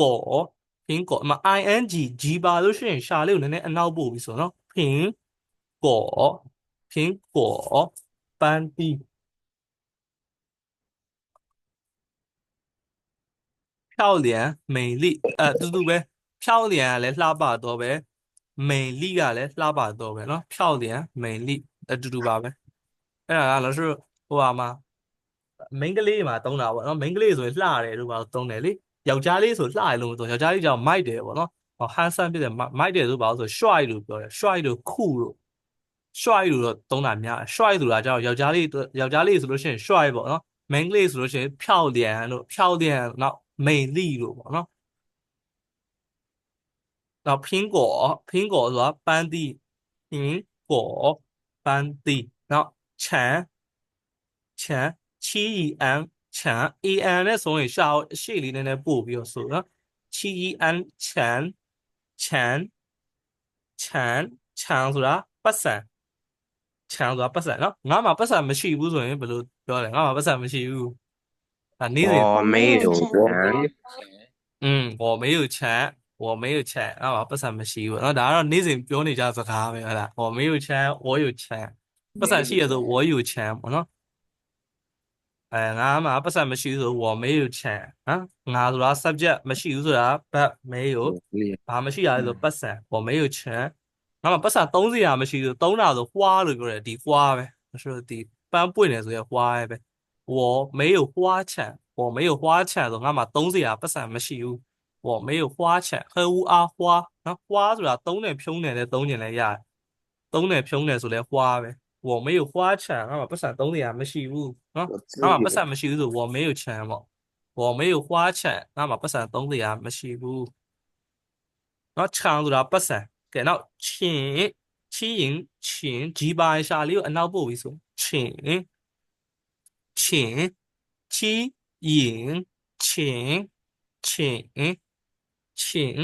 ရင်ဆိုတာသူကတွင်းပြချက်တောင်းတဲ့ခါမှာတုံးတာသူကယူတည်တဲ့အတုံးအနှုံးပေါ့နော်ယူတည်ဆိုတာပြောတဲ့စကားဟိုအင်္ဂလိပ်စာမှာဆို please လို့ပါအောင်နဲ့ဆင်တယ် please please ကျေးဇူးပြု၍ပေါ့နော်ကျေးဇူးပြု၍ယူတည်တဲ့အတုံးနှုံးပုံစံတုံးတယ်ဥပမာ老师တို့ကလည်းဘယ်လိုပြောရမလဲ老师တို့အပြင်မှာပြောစကားဆိုဥပမာစားပါအောင်လို့ပါလို့လေစားပါအောင်တောက်ပါအောင်အဲ့လိုမျိုးဆိုရင်ဒါယဉ်ကျေးတဲ့အတုံးလုံးမလားစားပါအောင်ကိုစားနေရဆိုရင်တစ်ဖက်လူပြောရလေစားပါအောင်ဟုတ်လားစားပါအောင်လို့တောက်ပါအောင်လို့အဲ့လိုယဉ်ကျေးတဲ့အတုံးလုံးမှန်သမျှသုံးလို့ရတယ် ယူတည်ရဲ့ကိုကချင်းလို့သုံးလို့ရှိရင်အဲ့ဒါတစ်ဖက်လူရင်ကြီးကြီးပြောနေတာပဲပိုလိုက်ဖြစ်တယ်ပေါ့နော်ပိုလိုက်ဖြစ်တယ်ရင်ကြီးကြီးသုံးတဲ့အသုံးအနှုန်းပဲဥပမာချင်းကြော့ချင်းကြော့ဆိုတာထိုင်းတာချင်းကြော့ဆိုထိုင်းမှာအောင်ဆိုတဲ့အဓိပ္ပာယ်အဲ့အချိန်မှာကျရင်ထိုင်းပါအောင်ဆိုတဲ့အဓိပ္ပာယ်ပေါက်သွားတာပေါ့နော်ဥပမာချင်းဟောချာဆိုရင်လက်ဖေးတောက်ပါအောင်ဆိုတဲ့အဓိပ္ပာယ်ပေါ့နော်နောက်ဥပမာဆိုချင်းဆိုတာကျေးဇူးပြုရဆိုတဲ့အဓိပ္ပာယ်သုံးတာပေါ့နော်ဥပမာချင်းဟောဆိုတာတောက်တာကိုပြောတာချင်းဟောချာဆိုရင်လက်ဖေးတောက်ပါအောင်ဒီနေရာမှာချင်းကြတော့ပါအောင်ဆိုပြီးတော့ဘာသာပြန်ရတယ်ပေါ့နော်ပါအောင်လက်ဖေးတောက်ပါအောင်လက်ဖေးတောက်ပါအောင်ဆိုတာဒါဆိုတော့မိခင်ဘာသာမှာသွားကြည့်ရင်ဒါယဉ်ကျေးတဲ့အသုံးအနှုန်းပဲလက်ဖေးတောက်ဆိုပြီးတော့ဟိုအသိဉာဏ်ကြီးဘယ်လိုပြောရမလဲရန်တွေ့ပြီးတောက်နေတဲ့ပုံစံမျိုးမဟုတ်လေဥပမာလို့ဆိုတော့ချင်းဆိုတဲ့စလုံးမထည့်ဘူးပေါ့နော်ချင်းဆိုတဲ့စလုံးမထည့်ဘူးဆိုရင်ရင်မယဉ်ကျေးတဲ့အသုံးအနှုန်းဖြစ်သွားလိုက်မှာဟောချာဆိုရင်လက်ဖေးတောက်တီလို့ဘာသာပြန်ချင်လဲရတယ်လက်ဖေးတောက်တယ်ပေါ့နော်ပြီးတော့တစ်ဖက်လူကိုအမိန်ပေးစေခိုင်းတဲ့ပုံစံမျိုးပေါ့နော်ဘတ်နဲ့စားလို့ရှိရင်တစ်ဖက်လူအမိန်ပေးစေခိုင်းတဲ့ပုံစံမျိုးလည်းပြောလို့ရတယ်ဒါအင်္ဂလိပ်စာမှာလည်းအဲ့လိုပဲလေဒုံကို outside ဆိုအပြင်မသွားနဲ့ပေါ့နော်အပြင်မသွားနဲ့ဒုံကို outside ဒုံခမ်းပါဟုံးဆိုအိမ်မပြန်နဲ့ပေါ့အဲ့လိုမျိုးအမိန်ပေးစေခိုင်းတဲ့ဟိုကြာမျိုးသုံးလို့ရတယ်ဒီမှာဟောချာဆိုလက်ဖေးတောက်ဆိုတဲ့ပုံစံမျိုးသူကမယဉ်ကျေးတဲ့အသုံးအနှုန်းပုံစံဖြစ်သွားလိမ့်မယ်အဲ့တော့လောက်ရှိတော့ဒါကိုယဉ်ကျေးခြင်းနေဆိုရင်ရှင်းရှင်းလေးပဲဘတ်ပြက်အရှိပါပေါ့ဘတ်ပြက်အရှိမှာချင်းဆိုတဲ့စလုံးလေးထည့်လိုက်ပါနော်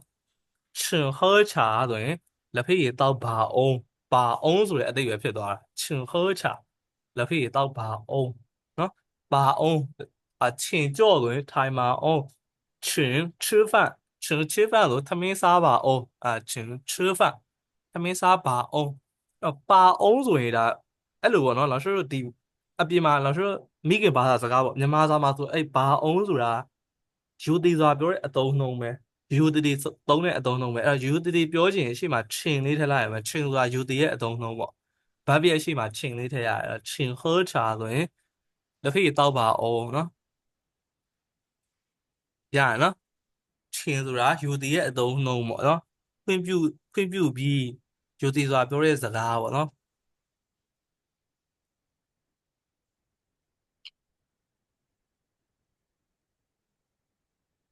ငါ့ကိုပတ်စံလေးပေးပါအောင်ဆိုချင်း给我钱ကိန်းဆိုတာပေးတာပေါ့ချင်း给我钱ငါ့ကိုပတ်စံလေးပေးပါအောင်给我钱ဆိုရင်ဘယ်သူမှကိုယ့်ကိုပေးမှာမဟုတ်ဘူးပေါ့နော်给我钱ငါ့ကိုပတ်စံပေးဆိုမရင်ကြီးရဲ့အသုံးနှုန်းလေးဖြစ်သွားလိမ့်မယ်အဲ့တော့ချင်း给我钱ငါ့ကိုပတ်စံလေးပေးပါအောင်ယူတီရဲ့အသုံးနှုန်းလေးဖြစ်သွားတာပေါ့ချင်းပါလို့ရှိရင်ယူတီရဲ့အသုံးနှုန်းဖြစ်တယ်နော်အဲ့လိုမျိုးလေးမှတ်ထားပါနော်ချင်းပါလို့ရှိရင်ယူတီရဲ့အသုံးနှုန်းဖြစ်တယ်နောက်နော်去ဆိုရင်သွားတီပေါ့ချီယူဒါက老师ယူဆိုတဲ့အတန်ဖတ်ရတယ်နော် JUHY ရဲ့အနောက်မှာယူဆိုတဲ့စလုံးလိုက်တယ်သူ့ကိုရေးတဲ့အခါမှာအဆက်နှစ်ဆက်ကိုဖျောက်ပြီးတော့ရေးရဖတ်တဲ့အခါမှာတော့ယူလို့ဖတ်ရတယ်ချီယူချီဝူချူလို့ဖတ်လို့မရအောင်နော်ဒါဝူမဟုတ်ဘူးနော်ယူကိုရေးထားတာယူJUHY ရဲ့နောက်မှာမလို့အဆက်နှစ်ဆက်ကိုဖျောက်ပြီးတော့ရေးတာချီဝူချူလို့ဖတ်လို့မရအောင်ချီယူနော်ဆိုရင်သွားတီပေါ့နော်သွားတီလာတီဆိုရင်来သွားတီဆိုရင်နော်သွားတီချီနော်ဆိုရင်သွားတီသမင်းသွားစားတီဆိုရင်吃饭သမင်းသွားစားတီသမင်းလာစားပါအောင်ဆိုလို့ရှိရင်请来吃饭请来吃饭请来我家吃饭ငါအိမ်ကိုသမင်းလာစားပါအောင်နော်请来我家吃饭ငါအိမ်ကိုသမင်းလာစားပါအောင်နော်请ကျေးဇူးပြုပြီးတော့请来လာပါအောင်请来ဆိုရင်လာပါအောင်ပေါ့နော်请来လာပါအောင်ဘာလို့ကိုလာမှာလဲ请来ဘယ်ကိုလာမှာလဲပေါ့နော်请来我家ငါအိမ်ကိုလာပါအောင်请来我家ငါအိမ်ကိုလာပါအောင်ငါအိမ်လာပြီးတော့ဘာလုပ်ရမှာလဲသမင်းလာစား吃饭ပေါ့နော်ငါ吃米饭ပေါ့吃米饭ငါအိမ်ကိုသမင်းလာစားပါအောင်ဒါယဉ်ကျေးရဲ့အသုံးနှုန်းပဲချင်းပါလို့ရှိရင်သူကယဉ်ကျေးရဲ့အသုံးနှုန်းပဲ请来我家吃饭ငါအိမ်ကိုသမင်းလာစားပါအောင်နော်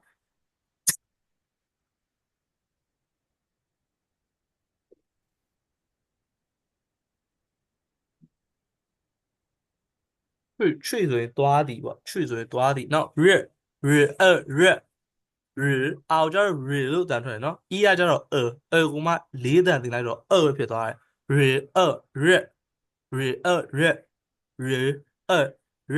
ရဆိုတာပူတော့အေးတော့ဆိုရင်လောင်အေးရဆိုရင်လောင်ရပူတော့အေးတော့ပေါ့နော်ပူတော့ဆိုရင်ရပူတော့သူကလည်းရာသီဥတုပူတာရမှာဆို天气很热天气很冷နော်天气太冷天气ဆိုတာရာသီဥတုကိုပြောတာနောက်ဆိုဒီမှာတော့မသိရသေးဘူးပေါ့နော်ရဆိုတာပူတော့ပေါ့ရပူတော့နော်ရပူတော့နောက်ရန်en နော် en ဆိုရင်သူကချမ်းပြီးရင်ရှာလေးကိုအရှိလေးနည်းနည်းပို့ပြီးတော့ဆိုတယ်ရန်ဆိုတာလူရှုပ်ရတော့ rain လို့သာထားတယ် rain နော် rain ဆိုရင် rain ဖြစ်သွားလိမ့်မယ်ပေါ့နော် rain လို့မဟုတ်တော့ run ဆိုတာလူနော် run လူ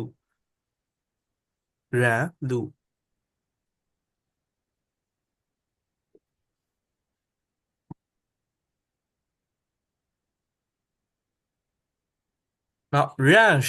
ကိုမှလေးတန်တင်လိုက်တာ run ဖြစ်သွားတယ် run 日按热失以认识ဆိုတာမှတ်မိတယ်သိတယ်ဆိုတဲ့အဓိပ္ပာယ်ပေါ့နော်我认识你ငါနင့်ကိုသိတယ်ငါနင့်ကိုမှတ်မိတယ်我认识你你认识我你ငါ့ကိုမှတ်မိတယ်ပေါ့နော်爸爸认识我朋友我的朋友认识我ငါတကယ်ကြီးကငါ့ကိုမှတ်မိတယ်我的朋友认识你ငါတကယ်ကြီးကနင့်ကိုမှတ်မိတယ်ပေါ့နော်အဲ့လိုမှတ်မိတယ်ဆိုရင်认识ရလားအဲ့ဒါဆိုရင်ဒီထိရလားဒါဆိုရင်ဒီ meaning ဒီထိရလား认识ထိရပါတယ် အတန်တော်လေးရနော်အတန်မထွက်တဲ့စလုံးတွေပြန်ပြောနော် ဟုတ်ကဲ့ပါလား对呀，是。班级也在特别忙，ဘယ်ရလဲ班级也拉巴多也班级，ဟုတ်ပြီတငယ်ချင်းပေါ့နော်တငယ်ချင်းဆိုရင်ဖောင်းယူလို့အတန်ထွက်တယ်ဖောင်းယူ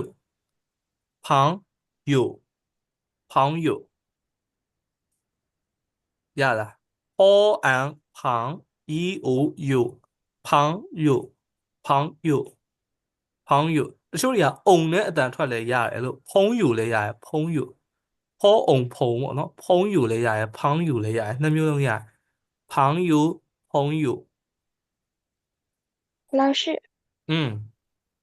欧文今天写了呀，老师。ရေးရင်တော့မရအောင်ရေးတာတော့မရအောင်ဟိုဖတ်တာပဲရတာ好，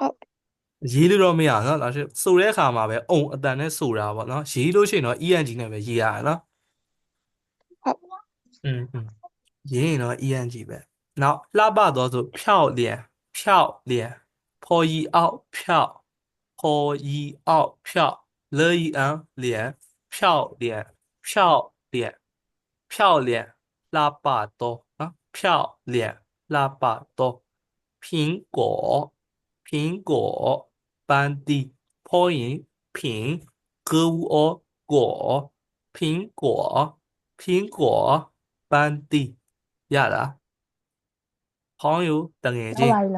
漂亮拉巴多苹果班地老师我打吧嘞打得打了ဟုတ်တယ်打ไม่ใช่မဟုတ်ဘူးခုနက老师ပြောတာပါလေ我打တော့我打ပါလေ打မဟုတ်我ကငါမလား多的ရဲ့ဤအဲ့老师မတင်ရသေးလို့အဲ့ဒါမပြောရရတယ်အဲ့ဒါ老师မတင်ရသေးလို့ကကြတော့ဒီမှာတင်ရမှာပိုင်ဆိုင်မှုပြတဲ့စလုံးတွေကိုသုံးတာပေါ့နော်多的ရဲ့ဤဆိုရောဘာပြောလဲငါရဲ့လို့ပေါ့နော်ငါရဲ့ဆိုရပုံစံဤဆိုတာစာစကားဆန်ငါဤသူဤ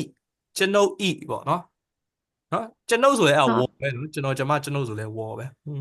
ဤကကြောင့်စာစကားဆန်အပြင်မှာငါဤလို့ပေါ့ငါဤလို့ဘယ်သူမှမပြောလေငါရဲ့လို့ပဲသုံးတာအပြင်မှာကြတော့အဲ့လိုပေါ့နော်ရဲ့ရကြတော့အပြင်မှာ ပြောတဲ့ပြောစကား E ကကြတော့စာစကားပေါ့နော်စာထဲမှာသုံးတဲ့အသုံးတော့ငါ E သူ E သူမ E ကျွန်တော် E အဲ့လိုမျိုး多的ရဲ့ E ဆိုတဲ့အဓိပ္ပာယ်တဆိုတာ多的ရဲ့ E ဒါကတော့ရှေ့မတင်ရသေးလို့နော်မတင်ရသေးလို့ရတယ်မမှတ်ရင်လည်းရတယ်ဒီ 好 တမျက်နှာရတယ်နော်ဒီတမျက်နှာ好ရပါတယ် ရပါတယ်老师 ကဲတော့နောက်တမျက်နှာကတော့ဆိုဟောအချိန်ရသေးလားမရလို့ရှိလားတော့ရှေ့တစ်ချက်ကြည့်ကြည့်လောက်အောင်မယ်ဟို10နာရီလဲထိုးတော့မယ်ပေါ့နော်10နာရီထိုးတော့မယ်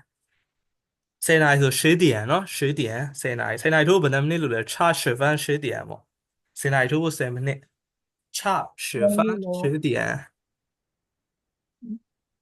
ကဲဟုတ်ပြီတော့အချိန်မရလို့ရှိလားအဲ့နည်းနည်းလေးစက်တင်နေလို့ဒီတမျက်နှာပေါ့မိနစ်နေပြီးသွားလို့ဒီတမျက်နှာဆိုတာမိနစ်နေပြီးသွား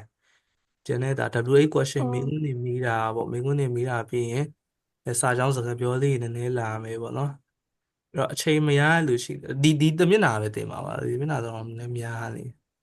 မနေ့ကမှတင်မလားဒီနေ့အချိန်ရလားအချိန်မရ 老 လို့ 师အချိန်ကရတယ်ဖုံးအားမရတာ ဖုန်းအားမရတာပြောတတ်တယ်နော် ဒီနေ့ ဒီနေ့老师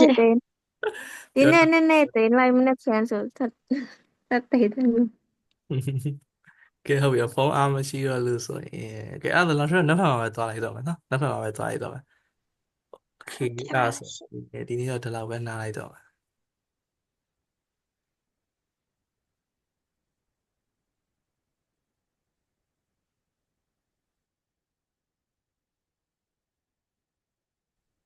ကဲဟုတ်ပြီအဲ့ဒါဆိုဒီနေ့တော့ဒါဆိုဒီလောက်ပဲနောက်ထပ်မှာပဲတွေ့တော့မယ်နော်နောက်ထပ်မှာ see you tomorrow ပေါ့နော်再见老师再见老师再见晚安明天晚见上好Hello 老师晚安老师晚上好晚安晚安老师晚安吧晚安好老师ပြောပါဟိုလေကျွန်တော်လေဟိုတစ်ခေါက်ကနေရခွင့်နိုင်တာလေ老师လို့နာမည်ဆဲပါလေတွေ့ရလာရှိတွေ့ရ messenger မှာလာပြောတာ 老师အဲ့ဒါလေးဟိုကလေစာရီကကူတော့ကူပြီ老师အဲ့ဒါကလေအခု老师တင်နေဟိုကလေဒီ slide လေး screenshot ရိုက်လို့ရမလား老师အဲ့နေနေရရတယ်ရိုက်ပြီးသွားလားမရရသေးဘူး မရရဘူး老师ဟိုကဒီတင်းနှစ်သုံးလေးရစမှာပေါ့老师အဲ့ဒီကနေကျွန်တော်ဟိုကဒီဘယ်နှနိုင်ထိုးဘယ်နှမိနစ်လို့အဲ့လိုမျိုးဟာရောလေ老师ဟုတ်ပြီခဏလေးတော့老师ပြန်ဖွင့်ပေးမယ်ရိုက်လိုက်ဟိုဟာ老师 file ပြန်ဖွင့်လိုက်မယ်ဘယ်ဟာရိုက်ချင်လားဟိုဟာနံပါတ်လားနံပါတ်နော်ဟုတ်ကဲ့老师အဲ့နံပါတ်တွေကနေစပြီးတော့ဒီဟိုနိုင်တွေထိုးတဲ့ဟာတွေတို့လေ老师အဲ့ဟုတ်ပြီဒီကနေစမှာလားဟုတ်老师ဒီကစမှာပဲကဲဟုတ်ရိုက်လိုက်နော်ရိုက်ပြီးသွားရင်老师ပြန်ပြောနော်ဟုတ်老师ရိုက်ပြီးပဲရိုက်ပြီးသွားရင်နော်ကဲလိုက်ပြီးသွားရင်တော့တမျက်နှာဟုတ်ကဲ့老师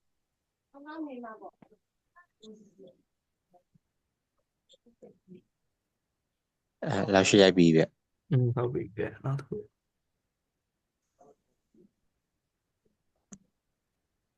ဟုတ်老师ရိုက်ပြီးပဲကဲဒီထိပဲဒါ老师တင်ရသေးတယ်ဒီနေ့ထိပေါ့နော်ဟုတ်ကဲ့老师မရရင်老师ပြန်လာမေးနော်မသိရဟာလို့လာမေးလို့ရတယ်အားမနာနဲ့နော်စာမေးစရာရှရင်လာမေးရတယ်老师ပြောဟုတ်ကဲ့ပါ老师谢谢大家ရ不客气不客气老师也 Facebook account မသိတော့老师ဟော Facebook account လာ老师ပြ Facebook account ဒီမှာဟုတ်老师 Telegram မှာတိတ်မသုံးပြီ Telegram ကအဲ့စာနဲ့ပတ်သက် run free ဟိုဟာနဲ့ပတ်သက်တာပဲသုံးတာဒီမှာပေါ့ဒီမင်းတီဟာလို့ရိုက်ရှာလိုက်ရင်ရတယ် MIN T ကတစ်လုံးနဲ့နော် T HA ပေါ့ဒီပုံလေးနဲ့ပဲနော်ဟုတ်ကဲ့ပါ老师နောက်ဆက်တော့ Facebook ကတော့အသုံးများတယ်ဖုန်းဖွင့်ပြီဆိုတာနဲ့ Facebook ရောက်သွားပြီအဲ့တော့ Facebook မှာတော့အရင် active ဖြစ်တာ Facebook မှာတော့ active ဖြစ်တယ်老师လိပ်ပြအိမ်လေးနဲ့လေလိပ်ပြနေတယ်ဟုတ်ပါလိပ်ပြနေနော်အဲ့ဒါ active လုပ်ထားတာနော်တကယ်မဟုတ်နော်အဲ့ဒါ active ဒီနေ့တစ်ခါပြရတယ်ဒီမထားမိလိုက် တချို့တွေကတကယ်လာမှတ်နေလို့သူတို့တကယ်ဟုတ်အောင်ပါတယ်နော်ကဲဟုတ်ပြီအဲ့ဒါဆိုရင်နောက်ရှေ့နောက်ဘက်မှာပဲတွေ့ရမယ်နော်မေးစရာရှိသေးတာဒီနေ့တင်တာနဲ့ပတ်သက်ပြီးတော့